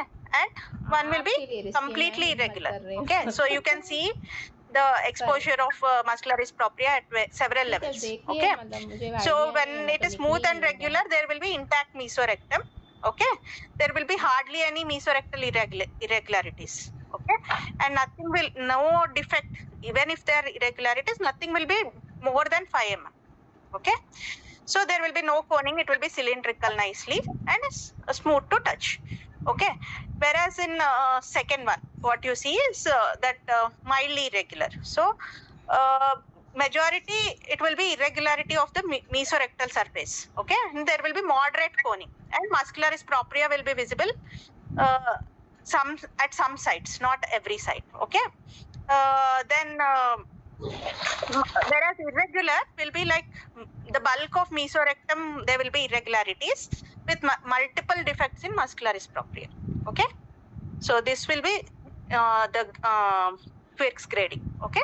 So It's quick reading, ma'am. QUIRK. Quality of TME उसका वो है. To define the quality of TME it is. Okay. So you can good bad poor pathologist बोलते हैं can ना ma'am. good bad poor बोलते हैं, क्या बोलते हैं? yeah. Complete, That is near complete, and incomplete. That's what smooth irregular is complete TME. Okay. AJCC में given है. AJCC में है. Sorry. AJCC में. Madam, in TME with that AJCC na TME book, they have given different. They have used that partif one. Which one? Sorry. That partif one different na. This is a TME, quality of TME in AJCC manual. They have not used quirks. They have used a different one. Very complete, nearly complete, and incomplete. They have included mesorectum, defect, coning, and CRF. That is same, yes. They have not mentioned it as quirk, but that study comes from quirk et al. Okay. Yes, ma'am. Okay. Okay. Okay. So yeah. So that is about what is mesorectal fascia and what is circumferential resection margin. Ma'am, we want to take the Madam, circumferential margin is the nearest margin in millimeters from the tumor deepest invasion to the MRF, mesorectal fascia. From the tumor or your resection margin. Tumor from your resection margin. Okay. Yeah. So what is the ideal CRM? 2 mm. That is 1 mm. More than 1. what is involved. Okay. What is retained and what is like free. Here. Ma'am, more than 2 mm is free, 1 to 2 mm is threatened, and less than 1 This mm is mesorectal fascia. Okay, we are talking about mesorectal fascia. CRM is 2 mm. Okay. Okay. Less than 2 mm and CRM is involved, ma'am. Less than 2 mm is positive. Okay. What we told threatened, close, and all are 1 mm. Actually, Dr. Somshekhar's presentation 1 mm, also, he said less than 2 mm is positive. Less than 2 mm we take, right? Okay. In Somshekhar sir's class also, he said less than 2 mm is positive. It's always less than 2 mm. Okay. Always. What I remember. Mercury Yeah, less than 2 mm. It is preferred to take more than 2 mm. Okay. Okay. Less than 2 mm is considered as positive. Okay. What is mesorectal fascia?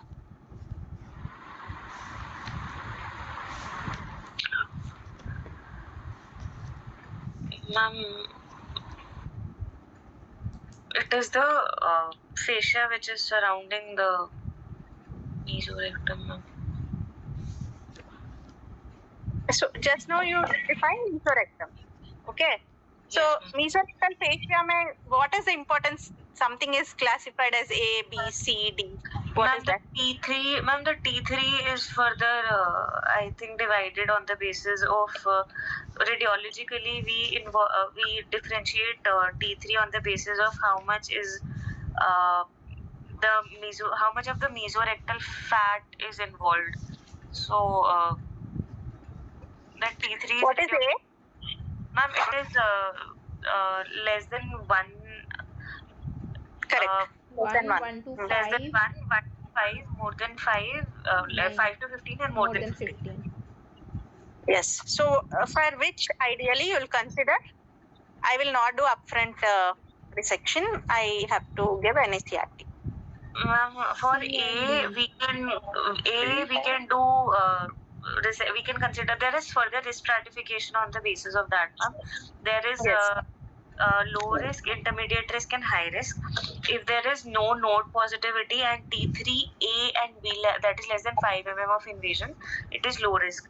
We can consider doing a upfront surgery for that patient. If it is T3C and D, that is more than 5 mm, or the node is nodal 1 positivity, N1 positivity, then we can consider more than that. Also, we can consider neoadjuvant chemo radiation, short course or long course, depending on how much is the nodal and the T stages. Okay. Yeah, these are ESMO guidelines. Okay. What about this one? What are types of TME? You know types of TME? Ma'am, transanal TME. That No, I'm not asking approaches. 1A, 2B, 3C. For malignancy, what is preferred to do? Good evening, sir. Yes, sir. So it is related to the Denon-Villers fascia, endopelvic fascias and all. Okay.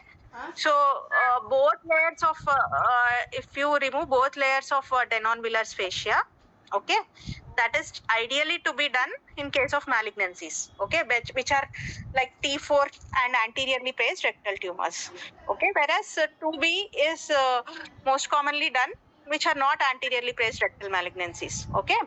1A is only for inflammatory and benign conditions. You go within that plane, okay.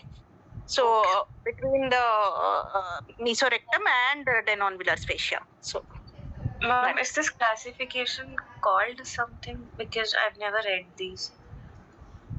this is types of TME. I don't know the name if it is there anything. Okay, ma'am. So yeah. So somebody told sharp dissection, right? So can you tell me something about lateral pelvic ligaments? Lateral Yes, rectal ligaments. Sorry. Ma'am, we have to do sharp dissection while doing lateral pelvic dissection because there are nerves which are deeper to those lateral pelvic ligaments, and if we do a sharp dissection between the two layers, then it'll be they'll automatically fall off. So will you apply a clamp blindly or not? No, ma'am. We'll do sharp dissection under vision, ma'am. Yes. And yeah, so that's it. We discussed about nerves, TME, and okay. Anything other than, so in terms of treatment for rectal cancers, Avneet. Yes. So what is anterior resection? Okay, what is low anterior resection? What is APR? Okay, what is abdominoperineal excision? Ma'am, these are based on the extent at which we are transecting. So, if we are removing the rectum and the transection is above the peritoneal reflection, then it is anterior resection. When we are removing the rectum and the transection is below the peritoneal reflection, anterior peritoneal reflection, it is low anterior resection.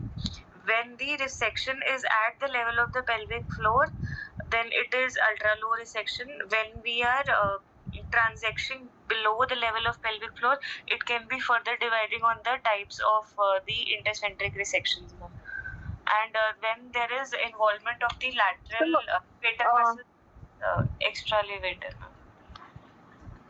Is it related to your resection or is it related to your anastomotic site?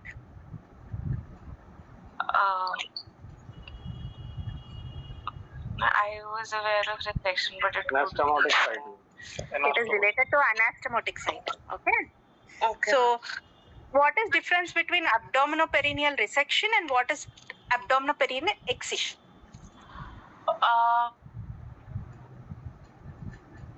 Ma'am, I think when levators are included in a specimen. So, what we were talking about, that coning, cylindrical. Okay. Generally, when we get the cylindrical specimen, okay, including the levator, that is abdominoperineal excision. Then we go beyond levator. What is it called? Elip, ma'am. Elip. Correct. So, yeah. So, other than this, for early rectal cancers, what are the things available and whom do you choose? Ma'am, for early rectal cancers, we can consider doing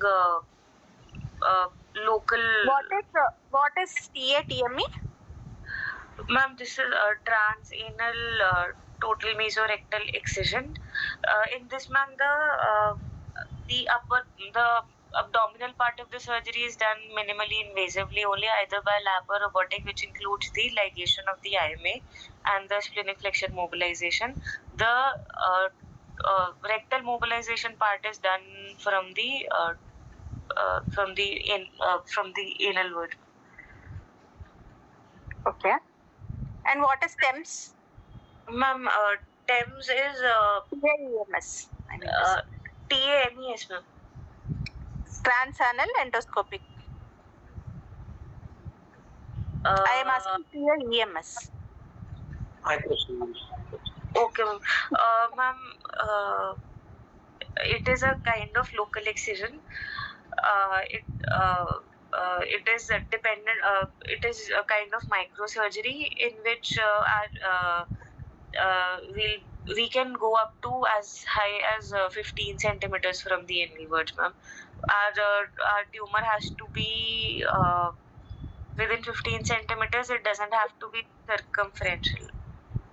In other words, what are the indications for all these procedures? What should be the criteria of selection? Ma'am, depends on the ma'am. First of all, it should not be a circumferential tumor, and it should not have node positivity. It should be a T1 tumor, and if T2, located? Sorry, ma'am. Located at what level beyond anal? Depends on, ma'am, if you're using microscopic instrument, we can go up to 15 centimeter. Otherwise, endoscopically, we can go up to 10 centimeters. So, and less than 1/3 of the circumference. Okay? Yes. Yes. So, very selective cases, you have to be very careful when you're doing these types of procedures. Okay? Yes. So, other than that, yeah. Tell me something about NCCN Hello, ma'am. NCCN guidelines suggest if the lesion is less than within 8 centimeter. Within 8 centimeters is what is described. Less than 1/3 circumference, even no lymph node. Yeah, less than 3 centimeter size. Yes, yeah, they're different in different. What she told is also told in some presentation, but NCCN 8 centimeters. Yeah. If you ask in exam that should we quote it according to the NCCN guideline or like this, how to answer that one? Because you tell according to, if you are telling this answer, see, nobody will tell. She told no about 10 centimeters. That's also fine. Okay, 8 centimeters is given in NCCN. If you quote that, if they ask where is it given, you tell NCCN. That okay. What she told is also correct. Depends on examiner. Okay. No, yes, I think they said that when they discussed transanal approach, just for transanal local excision, then the criteria was within 8 centimeter, less than 40% of circumference, and this one T1, T2 actually, we prefer T1 without lymph node. But with the advent of TEMS and TEMIS, the plus point is that we can go higher up. But how? Yeah, and even some selective T2 lesions have also been considered other than T1. Yes. So that is it. So Other than this, what will be your extent of resection of lymph nodes? How do you address it? Ma'am, if Suppose lymph nodes are there prior. So if it is a lateral pelvic wall lymph node, ma'am, or if it is ma'am, if the mesorectal lymph nodes are taken in the specimen always. What are the minimum amount of lymph nodes that you should do? You should resect post NSCRT. 12, ma'am. Okay, 12, correct. So what will be how do you address lateral pelvic lymph nodes?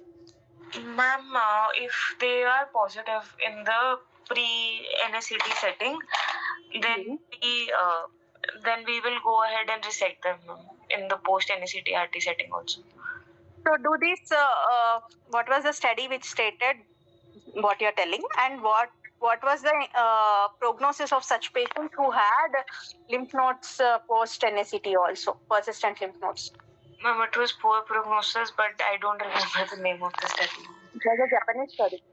Japanese study, ma'am. They say that cutoff criteria for the pre-neoadjuvant is 7 mm and the post-neoadjuvant is 4 mm.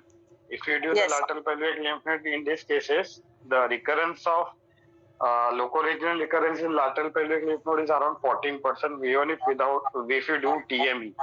And majority cases of that 14%, the 50% will develop the systematic recurrence, ma'am. That's why they have poor prognosis. Poor prognosis if they have persistent lymph nodes. First of all, presentation with lateral pelvic lymph nodes only patients do bad compared to those who don't have it. Okay. Yes. So the incidence of lateral pelvic lymph nodes. The positivity rate, ma'am, varies between 14 to 21%. Less than 5%. No, but all Japanese studies around 10 to 14%, ma'am.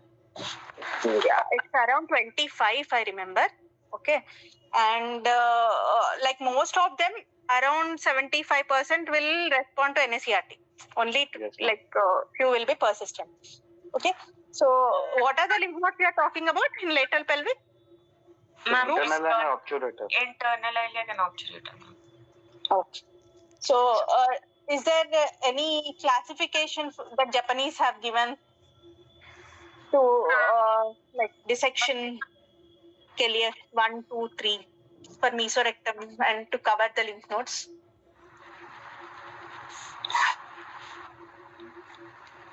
So they have given 1, 2, 3. Okay, when we go between mesorectum and ureter, okay, that is type 1. Okay, space 1. Space 2 is between ureter and internal iliac artery. Okay, space 3 is between internal iliac and obturator ventris. Okay. Okay. So these are the criteria. Okay. And okay, one more question on operative. This one, that what is the name of the refractor which you choose for this wide local excisions and ultra low anterior dissections? Lone Star. Lone Star retractor. Yeah, colon anesthesia. Okay. Madam, so regarding the lateral pelvic section, I have a question. If we go by the current standards of management, so the Western people they're not considering it as a locoregional node, but it's the Japanese who are considering it as a locoregional node, and we are mostly following the Western people. The Western people. So anytime you remember in anything, Japanese people are aggressive. So they consider the maximum of surgery. Yes. Okay. Be it stomach, be it rectum, anything. Okay. Whereas Western people are more towards radiation, chemotherapy and all. We are in between. Yes. Okay. So if they ask us the rationally, so in Devita they have written before they have just given the Japanese rationally. They are saying that if we give radiation, then the rate of lateral node positivity is equal to what they are getting after the dissection. So that is their rationally for doing the NSCT-RT and then doing the surgery. And they're saying so we don't have to do a lateral node. But the Japanese people, they are again saying in the next para, Davida says that if we do the node, then even after NSCT-RT, it is positive. So, and then they talk about the 6 mm thing, that we should consider 6 mm. Yeah. If So, they ask, we just say what we take it is like whenever we see lateral lymph nodes, no, upfront generally in clinical practice, upfront we don't resect. Okay, so after NACRT only, if they're persistent, we do resect. Okay, but they don't do well. Okay, they have more chances of recurrence. Okay, so this is what is in clinical practice. But as far as your exam is concerned, you tell that lateral lymph node dissection post NACRT is preferred. Okay. Okay. If they still persist. If they are persistent. Yeah. Okay. And madam, second question, madam, I have that in case of a rectal cancer which has gone down deep into the anorectal region, then the inguinal node now becomes a regional node and not a metastatic. Yes. Suppose we have a rectal cancer which has come down. We are getting it at the anal verge, and we have got inguinal node which is positive on FNSC. Now we give. Now, how should we manage it, madam? NSATRT followed by addressing the inguinal node also surgically, or not address them? Yeah, when the inguinal node positivity is there, then you go ahead and do the inguinal block dissection. Post NSATRT, even if they're persistent. Okay. So FNSC positive. Because what you do? What happens in squamous cell carcinoma? Do you cover the inguinal region also? You do cover, right? So, we do, madam, yes. Yeah, in primary along with the inguinal lymph nodes. The same applies here. Even if it is an adenocarcinoma reaching the anorectum, then you do cover the lymph node. Madam, it will be metastatic node, no, madam. Yeah, no, when it is reached anorectum. When it is reached anorectum, it becomes locoregional. It will become a locoregional lymph node. No, but it has rectum has gone down, na. It is not the rectum, it is the rectum. No. Don't you see adenocarcinoma annus? It's only squamous that you see? Very rarely, but we can see rarely. No, you see adenocarcinoma also. Okay. I am telling primary is in rectum. Primary is in rectum. It has proliferated. It has gone to rectum, which hit an canal, which he told. For that purpose, the primary is the metastatic to nodes in inguinal. No, it can be draining from the lower part. No, it is metastatic when it goes through retrograde. Then it is metastatic. See, whenever you should consider the primary lesion, extent of primary lesion. Okay, so if it is going from rectum into the anal canal also, that is the extent of primary lesion. And whatever the lymph nodal draining basins are there, from rectum to anals will become regional. Okay. So it's not like that will become metastatic. Okay. In that case, you will treat with NACRT. Okay, you will give NACRT. Treat the inguinal lymph nodal basin also. If they are persistent, it is same. Like treat how you treat lateral pelvic lymph nodes in an adenocarcinoma rectum. You similarly treat the inguinal lymph nodes in an adenocarcinoma rectum going to the anal canal.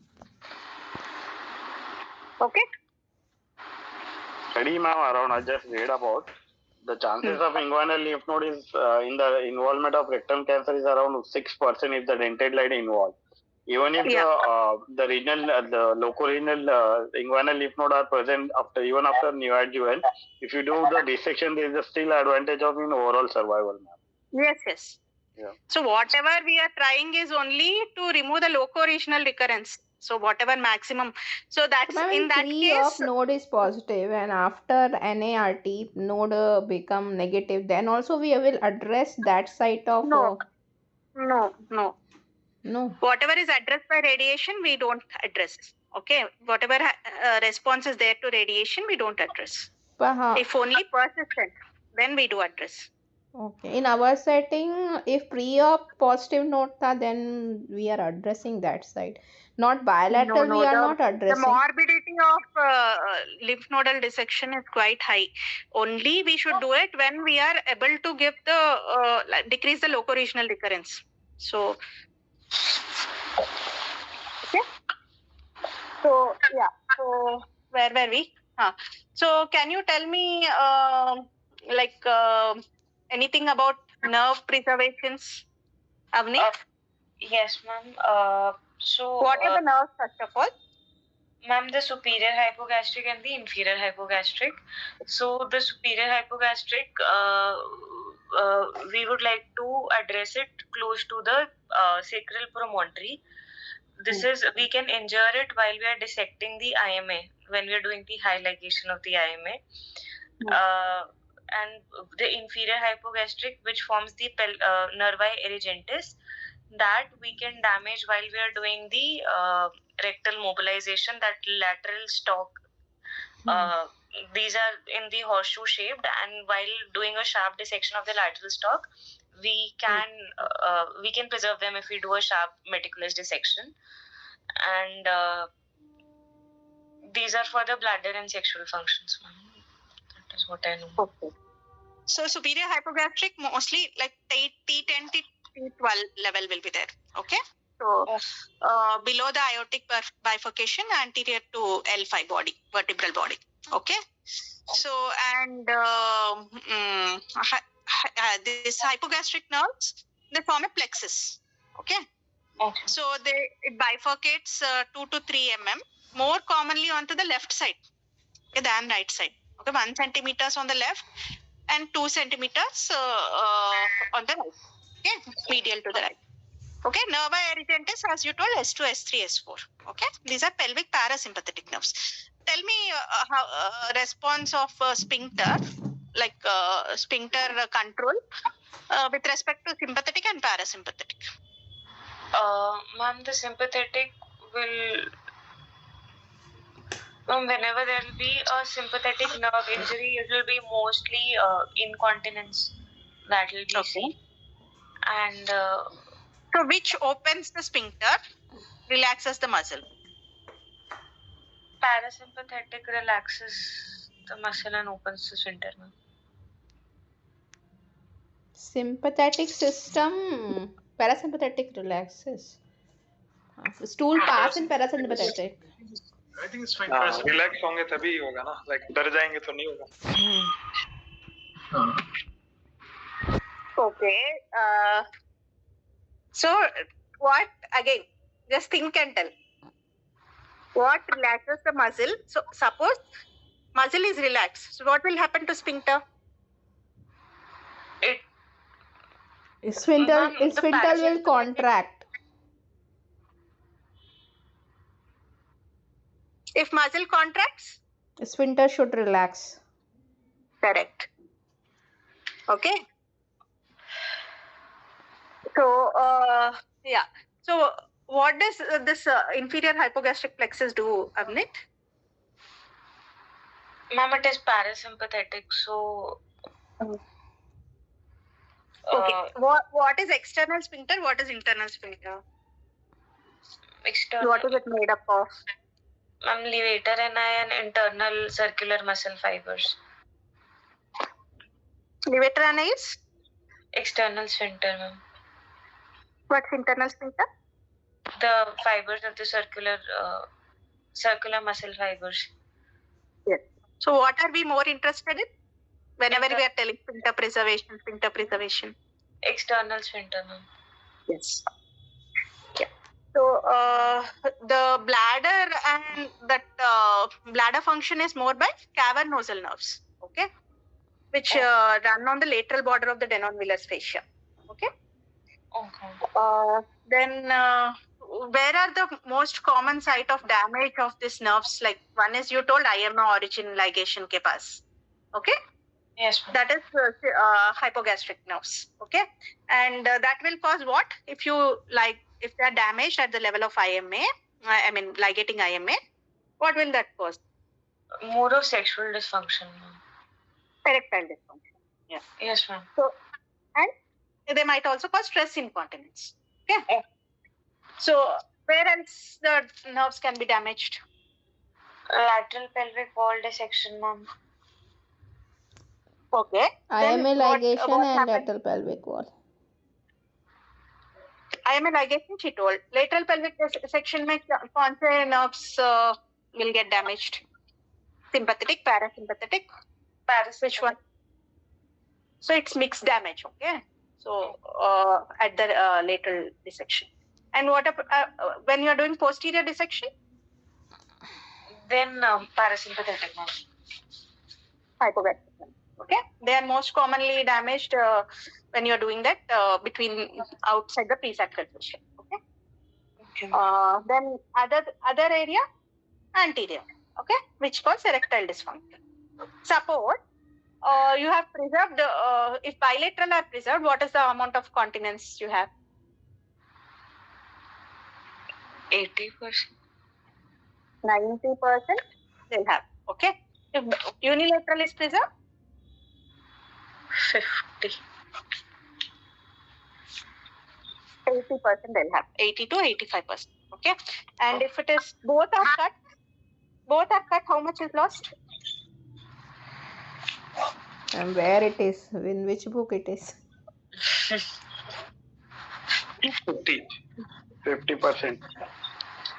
80% will have continence loss and the dysfunction. Okay. Okay. Do you know anything about splenic flexure mobilization, Avneet? Types of splenic flexure mobilization? There are 5 kinds of splenic flexure mobilization, ma'am. The approaches to it. 5 or 3? I know only 3.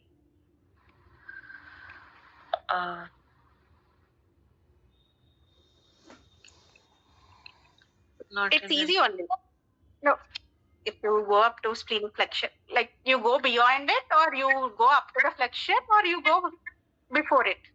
Ma'am, that's what I know. While we are dissecting from the descending colon laterally, and if we dissect it towards the medial side, or we can go medially while we are dissecting the mesocolon, we can dissect from medial to lateral. There was also another approach. I know 3 there. I don't know 5, but if it is there, we'll learn. Okay, I'll learn to look at it. 3 types, medial to lateral to medium, and from below.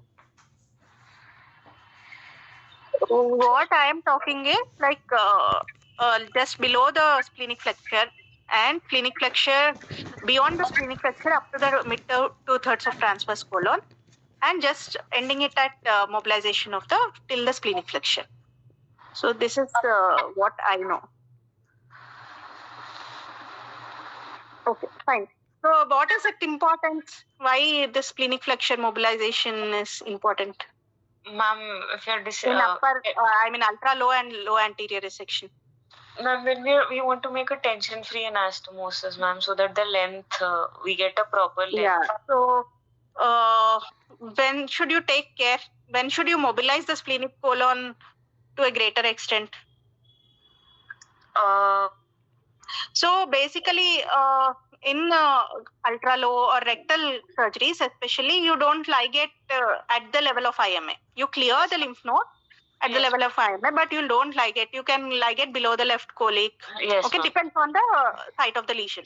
Yes. So when should you take care? Like why splenic flexure? Why we are talking about it so much? Because something related to watershed area. So something related to vascularity. Okay. So some in obese, atherosclerotic people or those who are smokers, you should be very careful whether they have this, what is that anastomosis? What is that marginal artery? Drummond marginal artery. So what is Griffith's point? Griffith. What is Griffith's point? It's at the level of sigmoid Between the branch of Griffith point is splenic flexure only. Sigmoid पे जो है वो Sudok's point है. Sudok's point, Griffith's point, and marginal artery of Drummond. What are the 3 things? These are the anastomosis between 2 types: SMA, IMA, and SMA. And what is SMA, IMA? What is that point? What is that? Otherwise. And the artery which connect between these two, it is the artery of Drummond. Which is marginal artery of Drummond. Okay. So what is Griffith's point? Watershed area around the splenic flexure, ma'am. What is Sudek's point? Sigmoid. Sigmoid and rectosigmoid junction. what are the arteries then? So basically, all this is like where you are doing anastomosis, whether that proximal segment has got any blood supply or not. Okay. So if there is no marginal artery of Drummond, or it is compromised marginal artery of Drummond, like in atherosclerosis patients, smokers, okay. So you should be mobilizing splenic flexure to a greater extent. So that is the classification of splenic flexure, which they have based it on. Okay. So you have to mobilize it and anastomose to the more vascular area. Okay. You cannot rely on a marginal artery of Drummond in these cases. Okay. So that's a reason you have to mobilize it to a greater extent and anastomose it to more area with more vascularity. Okay. So you can't take a chance in these cases. Okay. So that is superior rectal artery and sigmoidal. Okay. So last one, Sudex. Okay. So do you do a rectal washout, Avneet? Before anastomosis we do, ma'am. After firing the stapler. Was there any studies? I don't know. Tumour implant कम होता है तो बोलते हैं study का नाम याद. Yeah, there was one study, GERTCH, okay, GERT study and AGABA study. So they told that whenever they give rectal washout, they have got a better outcome. Okay. So, but few studies have told that there might be viable tumor cells which might get disseminated. Okay. So, but with invent of circular strapless, all this have gone. Okay. So, then what about anything else in surgery wise? We have covered everything. Okay. So, trials of lap versus open. Ma'am, preservation of the left colic artery, ma'am. Can you just give a when to exactly we preserve, and sometimes if you ligate it at the origin, then so generally for rectal tumor, you don't ligate the left colic at the origin. Yes, ma'am. Okay, so you ligate it below. Okay. Yes, ma'am. Either you ligate it at first branch or second branch. Not necessary to ligate left colic artery. Okay. So you do need to clear the lymph nodes, but you don't need to ligate it at left colic. Okay. To increase the sometime we can, like, if it is not sorry? To increase the reach. Yeah. To increase the reach, ma'am. And that's many yes, of time we have to increase the reach. Then anything else in this one surgical we left out? Then we'll go to NACT. That pouch. Okay. What is the role of SLNB, Avneet, in rectum? Ma'am, it's upcoming, ma'am, not regularly practiced. For lateral lymph node identification, I think they are using. Early also early, like nodes are there or not. Based on that, we what will is false negative rate of SLNB in rectum? It is 60%. That's why it's not followed. Okay. And only 20% of those will be histologically negative. Okay. There will be occult disease in many. So that's why it was not very preferred. And also identification rates, in spite of using all this one, is only around 13 to 15%. Okay. So there is increased chance of micrometastasis. Okay. And that's why this is not very preferred modality of addressing the lymph nodes. Okay. But what is the amount of upstaging that it causes? Any idea? No, ma'am. It's around 11%. Okay. Ma'am, upstaging in what sense, ma'am? Notes which were not positive through SLNB, they can be positive. So upstaging, that is upstaging of the Okay.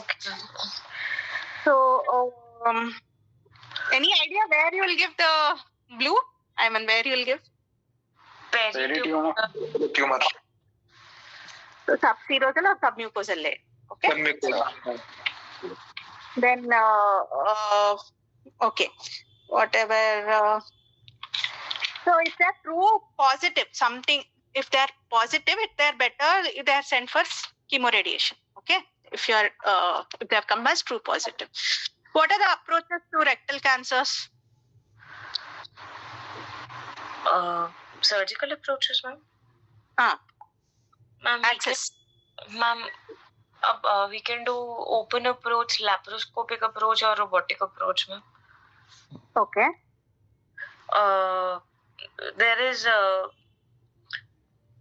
There have been various trials like classic and color 2 and roller trial for robotic and ecozog trial for laparoscopic, a la carte trial, which have So is it safe, non-safe? It's safe, ma'am. It has got better. Safe in everyone or safe in certain ma'am, strata? Mid to lower third tumors, ma'am, there were few studies where they found that it is not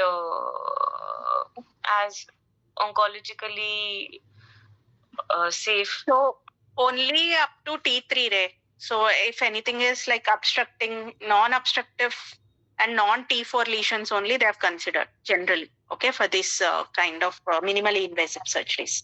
And they do need a lot of learning curve. Okay, so at least they should have done 20 to 30 cases prior to that. Okay, and any institute for them to do the minimally invasive, this one, they have to do at least 15 cases annually, 12 to 15 cases. Okay, so, and any chance of port site recurrence?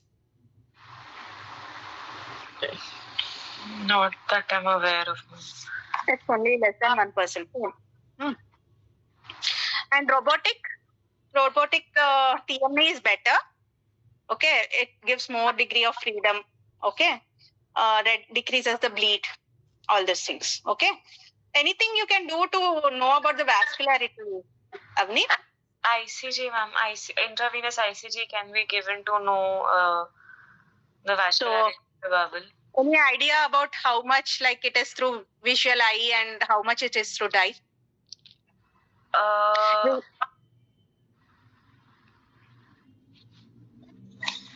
think it should be equal, ma'am.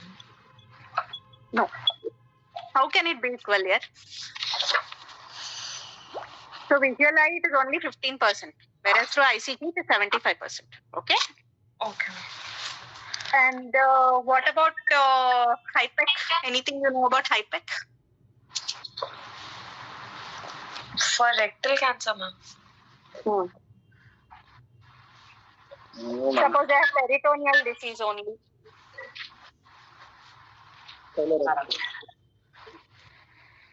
Sorry? That profilogy and all the evidence are for the colon cancer, ma'am, rectum. Yeah, they are just extrapolated for rectal cancers. But only peritoneal meds, as everywhere Japanese people, they do treat with HIPEC. Okay. So they give what drug? Any idea?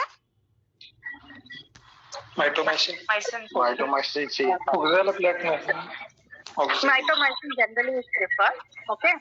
So it's given over 90 minutes. Okay. Temperature is? 42. 42.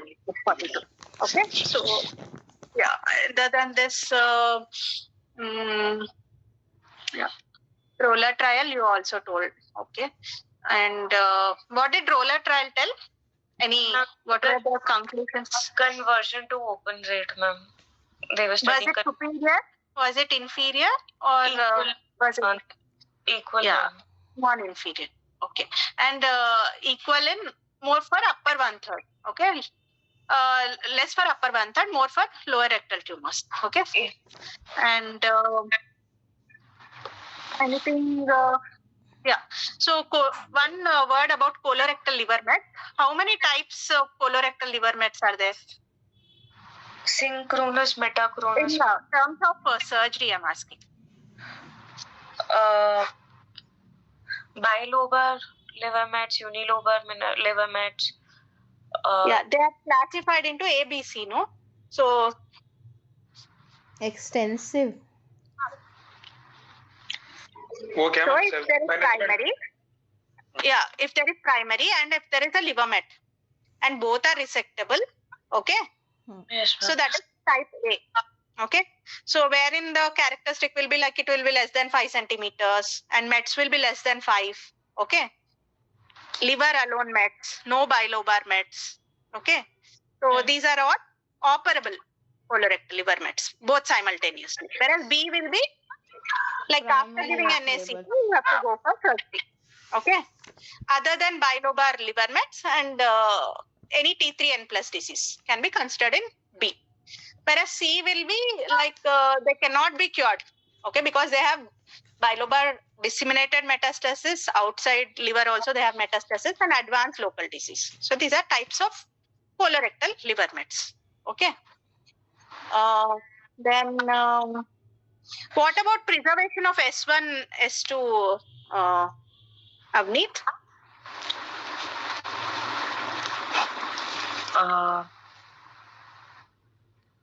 So if you preserve only one side S1, 75% continence will be there. Okay. So S2 has to be preserved. What was the lab trial saying? LACC, no? Sorry? LAP.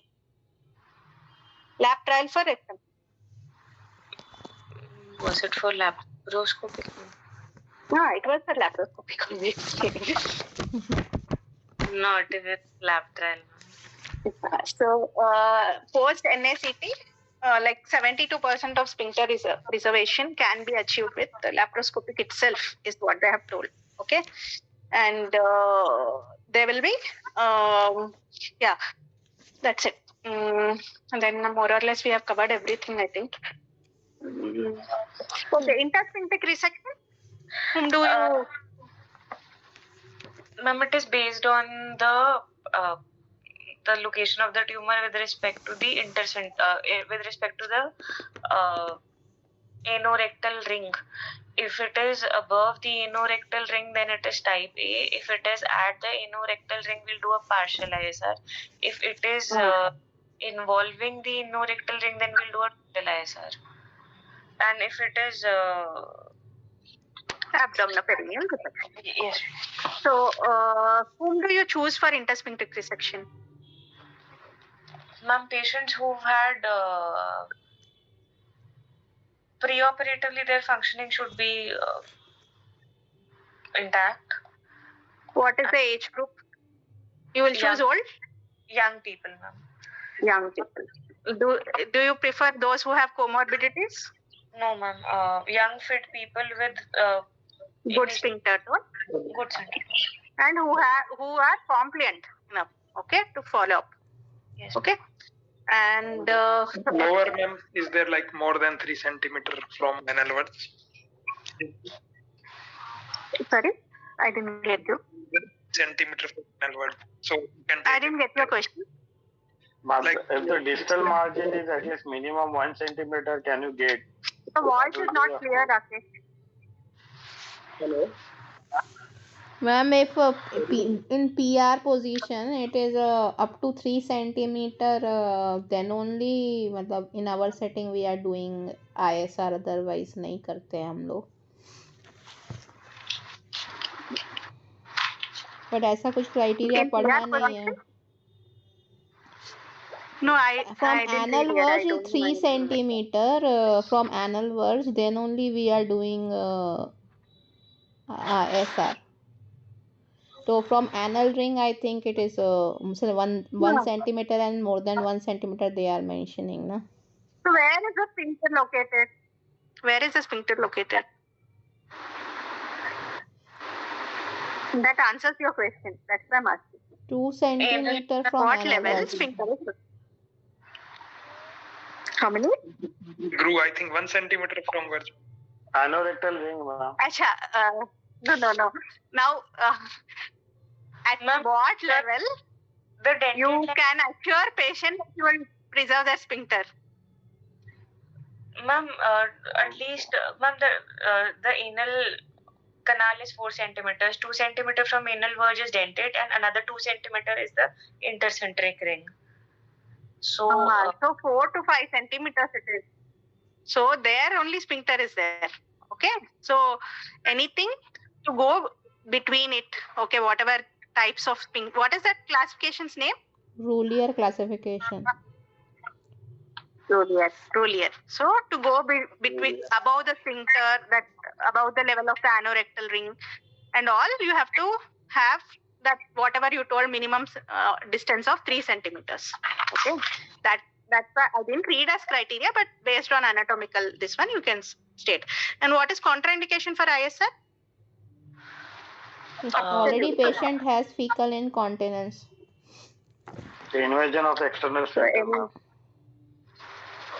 Yeah, and anything presacral fascia is involved. Okay, you can't do that. Okay. And last attempt. Sorry? If resting is there after a neoadjuvant chemo RT, can we address like before external sphincter was involved, then response is there? No.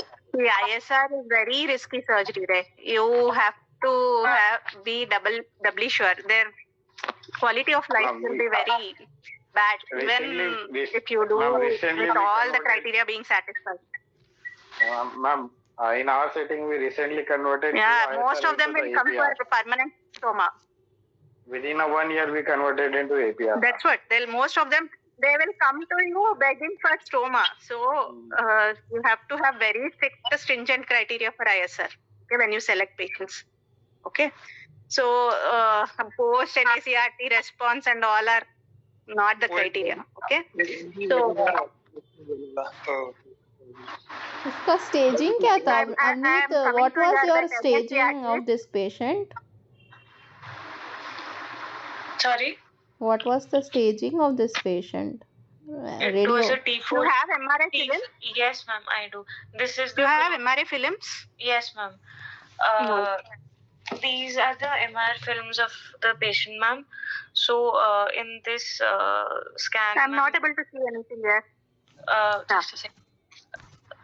Ma'am, describe.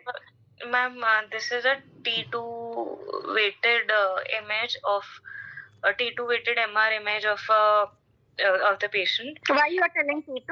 Why you are telling T2? Ma'am, because the vessel. No, ma'am, this is T1. The vessels are not enhancing. Bladder. So, based on what you will tell T1, T2, bladder, can you see something? Bladder white on T2 ना, उसमें urine होगा I think. Water looks white on T2. Yes. Okay. Yeah. You are telling correct again. Yeah, T2 weighted image of the patient, ma'am. In this, we can see the axial, the coronal, and the sagittal cuts. Ma'am, on the axial cut, we can see a circumferential growth in the rectum, which is extending from which is anterior as well as lateral as well as posterior.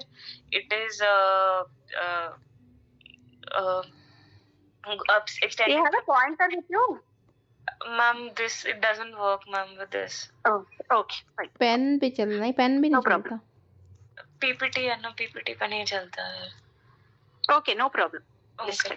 So, ma'am, it is going from 12 o'clock position to it is going from 3 o'clock position to 12 o'clock position, and there are loss of fat planes anteriorly with the denonvillars fascia on the axial cut. On the coronal cut, ma'am, we can see the similar lesion. On this, I can see on one cut there is a loss of fat planes with the surrounding levator muscles as well, ma'am, on the right side. On the other cut, ma'am, I could see one pelvic lymph node on the left side, ma'am. Okay. Probably internal iliac lymph node, ma'am. Okay, fine. You have told before only. And on this, ma'am, on Can you the see side, any mesorectal lymph nodes on your axial cuts? uh, Hmm. yes, This ma'am. one? These the one on the 4 o'clock position, ma'am. 6 पे एक लग रहा है. So let's take it as not T4. Okay, you told like bladder and that fascia is all involved. But if you want to comment on mesorectal fascia in this particular axial cut, what you have put, so what will you characterize it as? Ma'am, T3D. Where exactly you are seeing that mesorectal fascia break to T3D? Ma'am, anteriorly on the axial cut with the This green Denonville's arrow, fascia, ma'am. This green arrow Okay. on Towards 3 o'clock position? Right side 9, ma'am. 9 or 3. ma'am, Right side. green arrow is showing, no? Right side, sorry. 9? 9, yes, ma'am. 9 o'clock also there are it's T3D, ma'am. I don't think it is D. Somewhere it falls in C. Okay. So, yeah. And towards 3 o'clock position? 9, 10. It falls in A or B. Okay. So, Yes, ma'am. that's it. So, just I was just deviating because you should know how to read mesorectal fascia involvement. It will be in your table. Rectal contrast is given in this MRI, ma'am. Should we give or not? Yes. Rectal contrast can be given. Okay. It radiologist decide, na ma'am? Sorry, radiologist decides. Because in our Okay. setting, sir say to do plain MRI, you write plain MRI rectum, no need to contrast. Contrast if required, they will add according to their. So what you can see in better in contrast? Fistula. Neoplasm में पूछते हैं मुझे. Okay.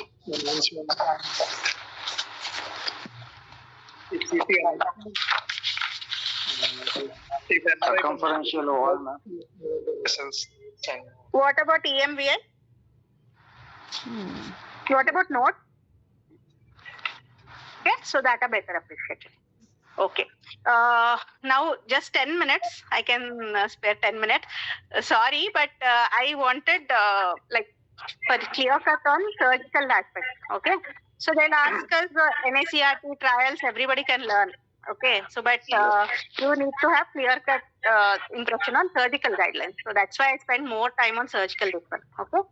So 10-15 minutes maximum we will do whatever NACRT and all is said. So why Rectum NACRT? is non-contrast, na, madam? Sorry? Rectal MRI is non-contrast, na? Plain MRI we usually provides. Oral contrast we No. avoid. No, oral we don't give, but we do give contrast for MRI rectum. But I think it is. Okay, I told. Okay. See, the sequences matter, okay? Sequences matter. If you are taking diffusion weighted imaging and state sequences, they are better, okay, compared to appreciation on normal T1, T2 weighted sequences, okay? We prefer MRI with contrast because of the reasons I told you, like EMVI nodes are there better appreciated on this contrast rather than plain. Ma'am, Okay. one question I had, ma'am. Although we have not discussed NACT, but if let's say in this patient only, ma'am, since there are lost fat planes with the Denonville's fascia, and let's say if somebody gives not TNT but they follow Prodige and they give long coat PRT, and the patient still has similar disease, the fat planes are still off, the CRM is still involved, do we now convert to a TNT or then we consider the patient for exenteration only? So TNT, you have to decide the plan of management before. You can't convert anything, okay? Yeah. So if you have decided on TNT, it is TNT itself, okay? if you have decided on neoadjuvant CTRT, that is the plan of the treatment. You can't change anything in between with the responses. Okay. Ma'am, in that ISO class, ma'am, he said that if there'll be no response now, I will give additional chemotherapy. Yeah, additional chemotherapy can be given. If you are giving NART and there is no response, then you can add chemo. But if you can add additional treatment, but your plan of management will not. Suppose you are planning TNT and you give only few cycles, that is not accepted. Okay, so your plan of management should be decided before only. Ma'am, the recent trial, the prospect trial, they reassess after the long course CTRT. They see the tumor regression is more than 20% or less than 20%. Then they additional treatment, ma'am. बस prospect trial में वो RT avoid कर दिया ना शायद. RT avoid करते हैं. Yeah, they don't give RT in prospect. Yeah, but they ma'am, they given the induction chemo, then reassessment. If the regression is more than 20%, the surgery done. If the regression is less than 20%, then they give long course CTR, long course chemo radiation. Prospect doesn't come in TNT only.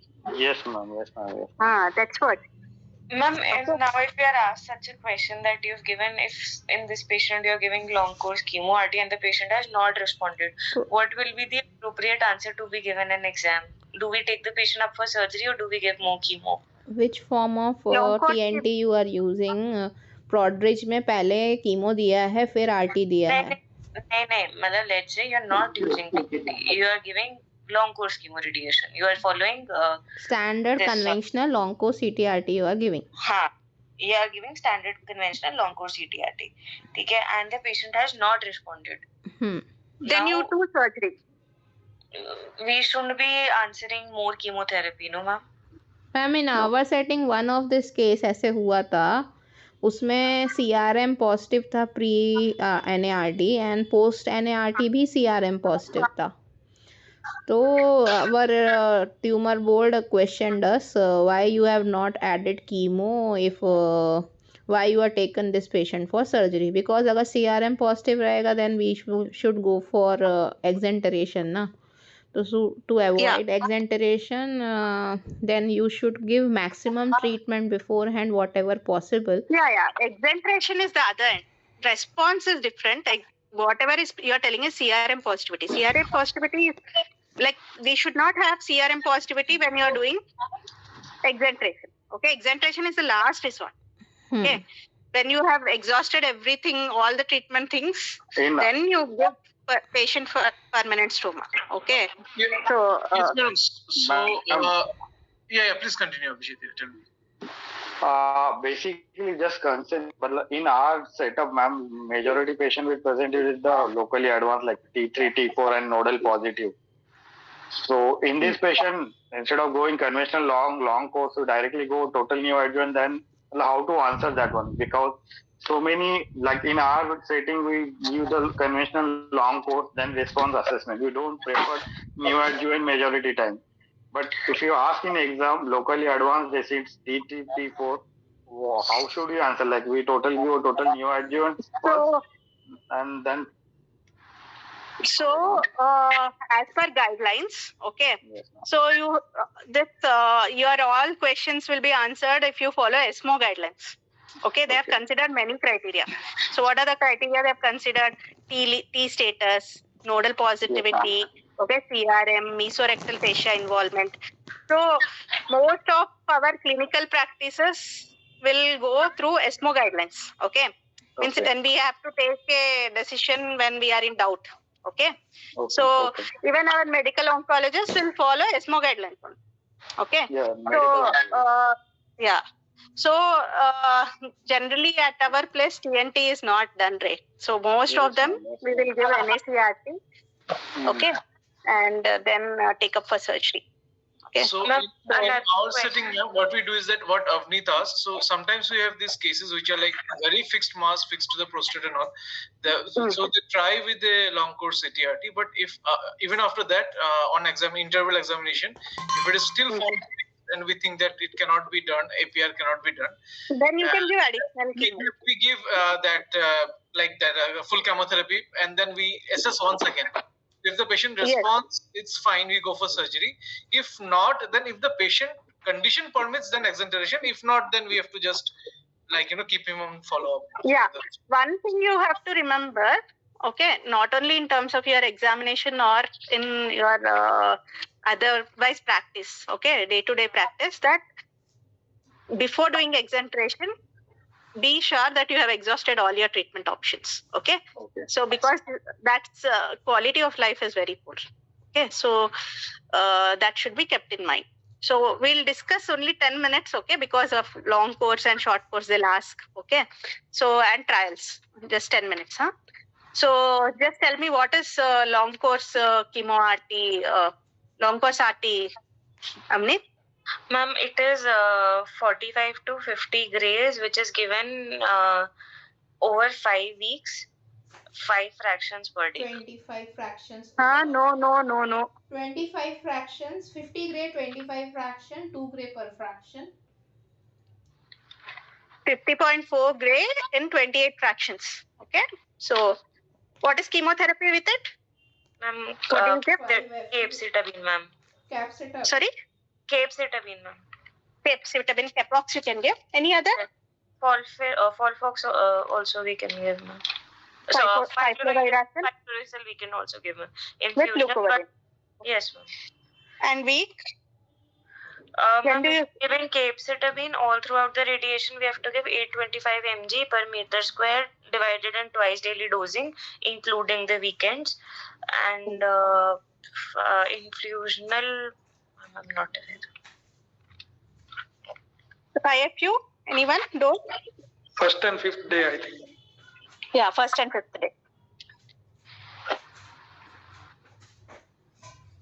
Is it 750? If I remember, 5-fluorouracil or just check, na? 5-fluorouracil. Anything else? Oxaliplatin also can be added. Okay. So, how much gap will you give after giving a long course chemo RT? 6 to 8 weeks. Assist. Around 8 weeks. Yeah. So, what were the trials which used long course chemo RT? Ma'am, the first time that it was done was German rectal cancer trial. Yes. After that, there was a comparison. What did German cancer trial tell? Ma'am, they gave long course chemo radiation before and after the TME surgery, and they found that there was improved locoregional recurrence rate when we gave preoperative radiation. However, there was no overall survival benefit. Yeah. So locoregional recurrence has decreased from to 7% from 10%, but overall survival was around 60%. Okay, that was German trial. Okay, then what is short course? Ma'am, short course is 25 fractions given over 1 week, 5 days. 5 gray per fraction. Yes. 5 fractions. Yes. Okay, when will you do TME in those cases? Ma'am, there are 2 schools of thoughts. One is doing immediate surgery within 1 week. The other one is waiting for 6 to 8 weeks. Delayed. Yes, ma'am. Delayed. So was there any? But can you tell me some trials? Yes, ma'am. There was Stockholm 3 trial in which they took 3 arms. They took 2 arms of short course in which after short course radiation, they did surgery after 1 week, and then they did surgery after 4 to 8 weeks, and standard long course chemo RT arm after 4 to 8 weeks. They found out time to local regional recurrence, which was same in the long course and the short course with delay. Delayed surgery. Oh, okay. So what is the maximum time that was concluded by, purely short course, what were the trials? Dutch and Swedish. Yeah. So British trials, all the Polish trial, all this have used. So what was the conclusion of these trials? Take Swedish. Ma'am, they compared TME versus TME with short course radiation. So also Dutch and Swedish, both of them, they concluded that giving short course radiation with surgery decreases loco-regional recurrence but has no impact on overall survival. Yeah, almost local regional recurrences have come down to 9% from 25%. Okay, so but local regional overall survival was same. Yes, Ma'am, in Swedish trial, ma'am, the surgery was non-TME and Yes, Dutch yeah, that Dutch Swedish made was prior to TME era. Okay, Yes, so yes, that's why was there were post more TME. local regional recurrences. Okay, compared to Dutch. What were the Dutch trial tell? Ma'am, Dutch trial also it was TME with versus short course with TME. They also found out to have better loco-regional recurrence, but no survival benefit, ma'am. Okay, Dutch, the circumferential resection margin was given very much importance. Okay, Yes. so if CRM was free, then it decreases the locoregional recurrences to almost 4%. Okay, then what was the what was the if the mesorectal fascia was very thin, like less than 5 centimeters, okay. So the chances of in Dutch TM, what was the problem was they have perforation rates were very low because they go beyond the TME plane. As I told you, in lower rectum. So since it is not having the peritoneal covering, okay. So these such people, once the TME, this was post TME era, right? Okay. Yes. So they had decreased amount of locoregional recurrences with TME. Okay. So and perforation rates were almost 0. Okay. So prior to if they have done proper TME. Okay. So we have discussed 30% to 5% locoregional recurrence. Anything related to cancer specific survival and TME?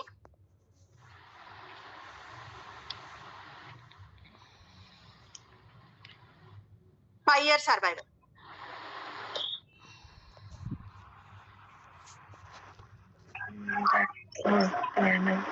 So it was almost doubled. Okay. So it was 40% prior to TME, and with TME it was 80%. Okay. So cancer free survival. And when RT was added with TME, what happened to the locoregional recurrences rate?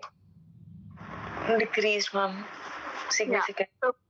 So it was almost from 10 to 15%. It came down to 2%, 2 to 3%. Okay. Yes. So yeah. What was the problem with German rectal cancer study? It was done in a time when TME was not there. So actually, it could not be totally attributed to RT, I think. Yeah, and also they have considered more advanced lesions, like T4 lesions they have considered. Okay. And what was the sphincter preservation rate in German trial? Ma'am, it has a higher more sphincter than preservation rate, ma'am. any other study. Yes, ma'am. Yeah, so almost 39 to 40%. Okay.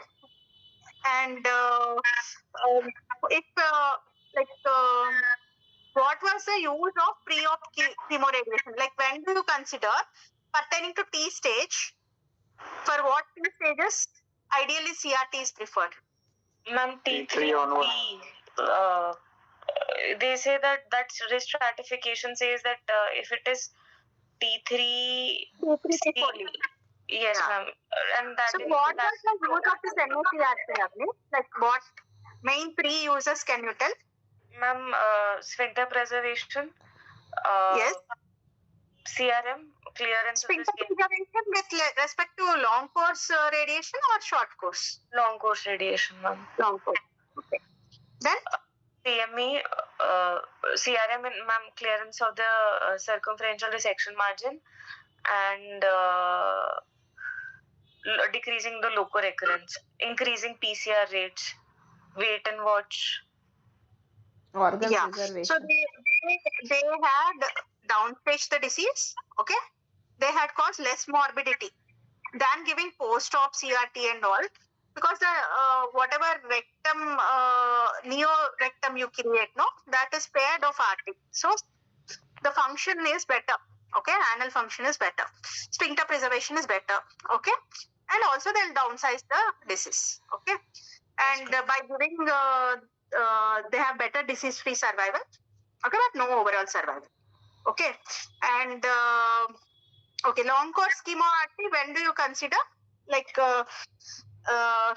with respect to nodal stages, I'm asking. Ma'am, T4 disease, N2 disease. T3, T4. Okay. T3 disease for C and D.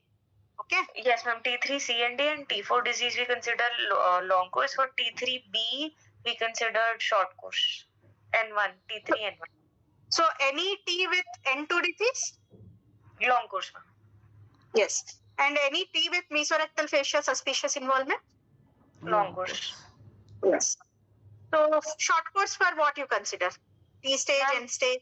Ma'am, it is mostly for pelvic sterilization whenever there is T3A or B disease with N1 staging.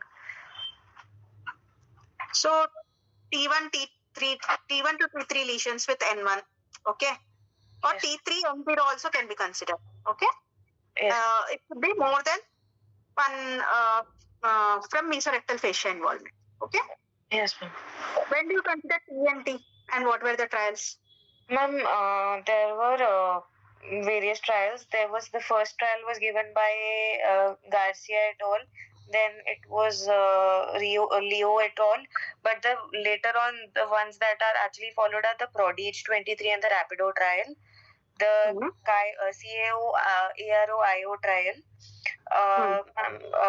The Rapido trial studied TNT in form of short course chemoradiation. They studied the PCR and the local control rates. However, the Prodige 23 studied long course chemoradiation in terms of disease-free survival. However, the long-term follow-up of Rapido has failed to show the loco-regional control rates with the short course chemoradiation. Then they had more recurrences. Yes, ma'am. And when do you consider generally TNTs for T3, T4 lesions, lower rectal lesions? Okay. Yes. And if there is gross mesorectal facial involvement. Yes. What there is something called near total also, no? What is that? And for total neoadjuvant, how many cycles you will give? What is this one followed?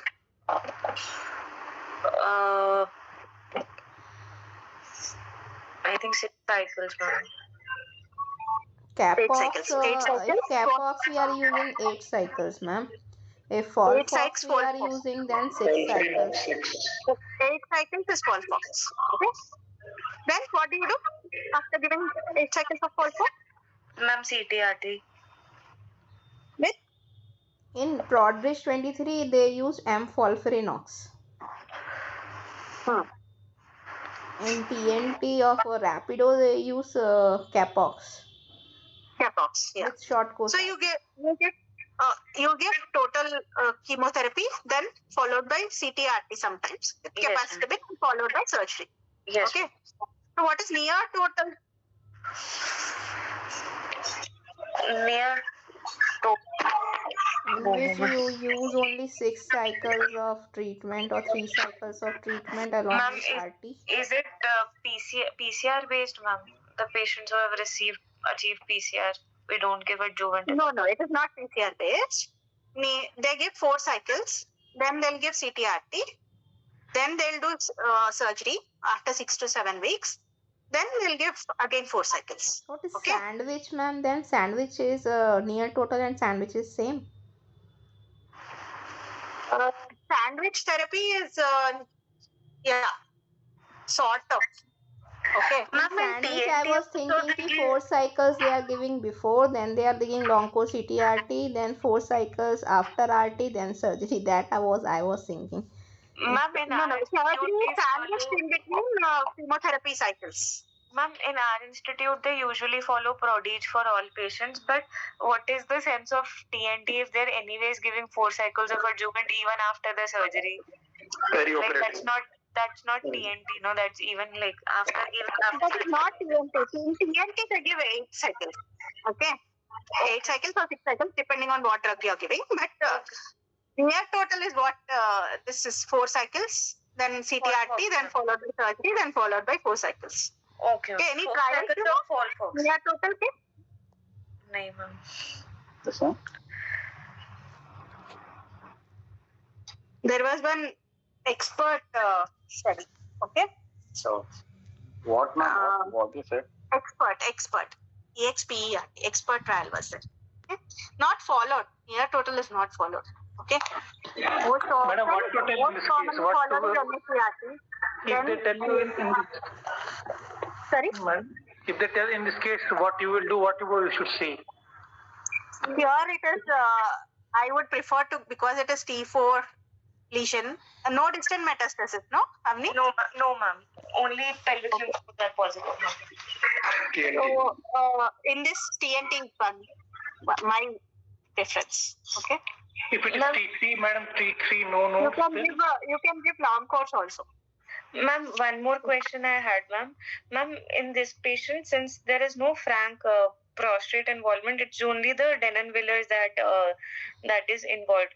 If post-neoadjuvant, there's just Denonvillers involvement is still persisting.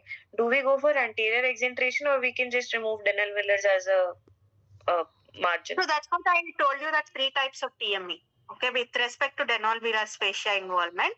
Okay. So if it is involving or threatened Denonvillus fascia involvement, it is better to do like type 3C. Okay. Otherwise, if it is frankly not involved, you will do type 2B. Okay, TME. What is anything else we left? What is prospect trial? Ma'am, it is we want to, ma'am. It was avoiding RT. Yes, okay. ma'am. What was it doing? I mean, what did it state?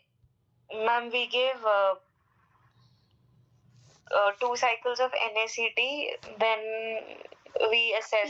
T3 they have taken, not T4, ma'am. Sorry? T3 they have taken, not T4. T3 only. No, what was the order of treatment in prospect?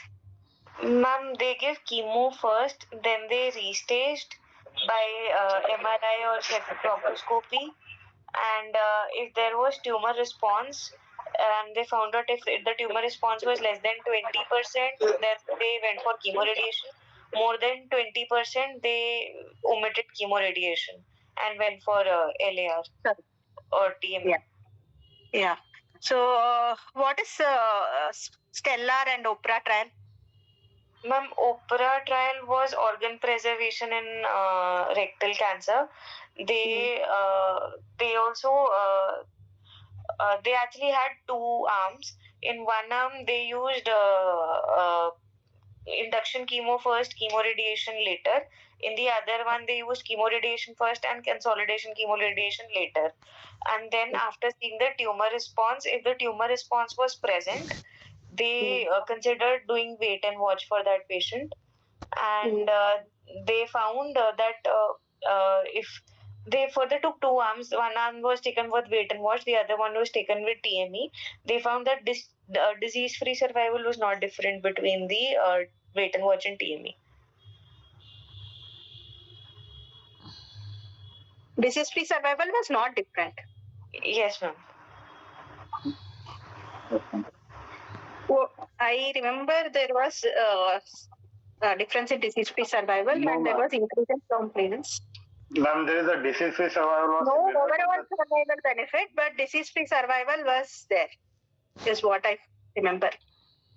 Just check it out, okay? Okay. So, Prodigy 23, what did it state? Any overall survival benefit?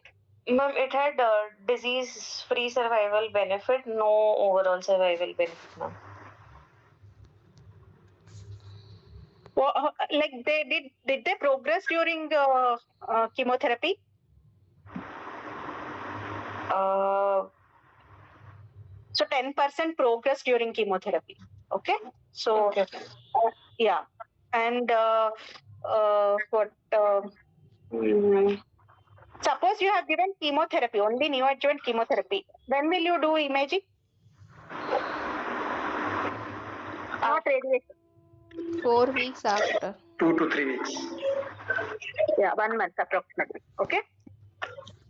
And lateral pelvic lymph nodes का कुछ study पता है? Japanese ने किया है. नाम पता है? JCOG. Yeah. So what criteria you have told is that 4 mm, 6 mm? Yes, ma'am. What is that criteria? Okura criteria. Pre-CTRT or post-CTRT. Yeah, Okura criteria they are called. Okura. Okay. So, and what else I should tell? Anything else? More or less NSERT and OS all benefit in the trials OS I might have left. कौन से trial में है ma'am? यही important है. क्या? क्या? हाँ, among all TNT criteria, which criteria has OS benefit and which have maximum PCR rate? What was PCR rate with TNT? In different OS is benefit different. is seen in PRODIGE. Consolidation. There was this ARO study that compared TNT के दो protocols, chemoradiation first followed by chemotherapy, or chemotherapy first followed by chemoradiation. Induction followed by consolidation. They found that chemoradiation first had better PCR rates. However, it didn't translate to, I think. Even if operative. So why is it so, Avneet? Because in rectal cancers, where do rectal cancers fail? Systemic, ma'am. Loco-regional. Systemic or local? Loco-regional. That's the reason radiation addresses loco-regional recurrences. So when they have given NSERT, okay, there was better control of loco-regional recurrences later. Okay, that's why those studies which have given first NSERT followed by NSCT, they had better loco-regional recurrence control rather than NSCT followed by NSERT. Because most of the rectal, this is like bottom line. So there are few studies which have shown the other way also, but most of the studies have shown that NSERT first, they do better compared to NSCT followed by NSERT. PRODIGE 23 have shown OS benefit of 7% and disease-free survival of 7%. In spite of being they have given induction chemo first, then so that Rapido they have shown more PCR, but overall survival and loco-regional control is not that good. That's why that was terminated. I think it was around 18%, no? Some 14 to 18%, I think. अभी ma'am recent 5 years OS benefit मिला है PRODIGE में, वो 7% है. So it came on only last year only. Yeah, that's 12%. And ma'am, that Crecart 6 trial told that we should not wait more than 8 weeks, while in consolidation we wait for a long time. How to defend that?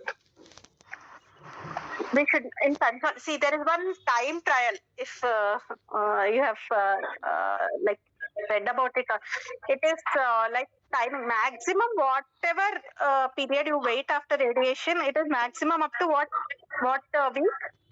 8 weeks. 8 weeks. Maximum 11 weeks, ma'am. Sorry, 11 weeks. 11 that was weeks, what concluded in time trial. So beyond 11 weeks, even if you wait, no, there is no use. Okay. So that's the reason this Stockholm 3 and all, when they did delayed surgeries, no? So I think in this one they have waited for 11, no? Yes, ma'am. Yeah, so that is a reason that beyond 11 weeks there was no benefit at all. This 11 week is from the completion of chemotherapy and chemoradiation. Chemoradiation. Ma'am, the Clecart 6 trial compared the 7 week versus 11 week, ma'am. They said there is no difference in PCR. There was no difference. If you operate at the 11 week, there will be the more difficult surgery. Surgical difficulty will be more as compared to 7 Yeah, weeks. the more you wait after radiation, more fibrosis sets in, more the ill-defined place. So, But ideal when we time are- is after 8 weeks. Okay. So, the more then we say more now easy consolidation also. is You better. will- ऐसा. Yeah. So I think more or less I have some work. Thank you, Thank you, ma'am. ma'am. Thank you, ma'am. Thank you, ma'am. Thank you, ma'am. Good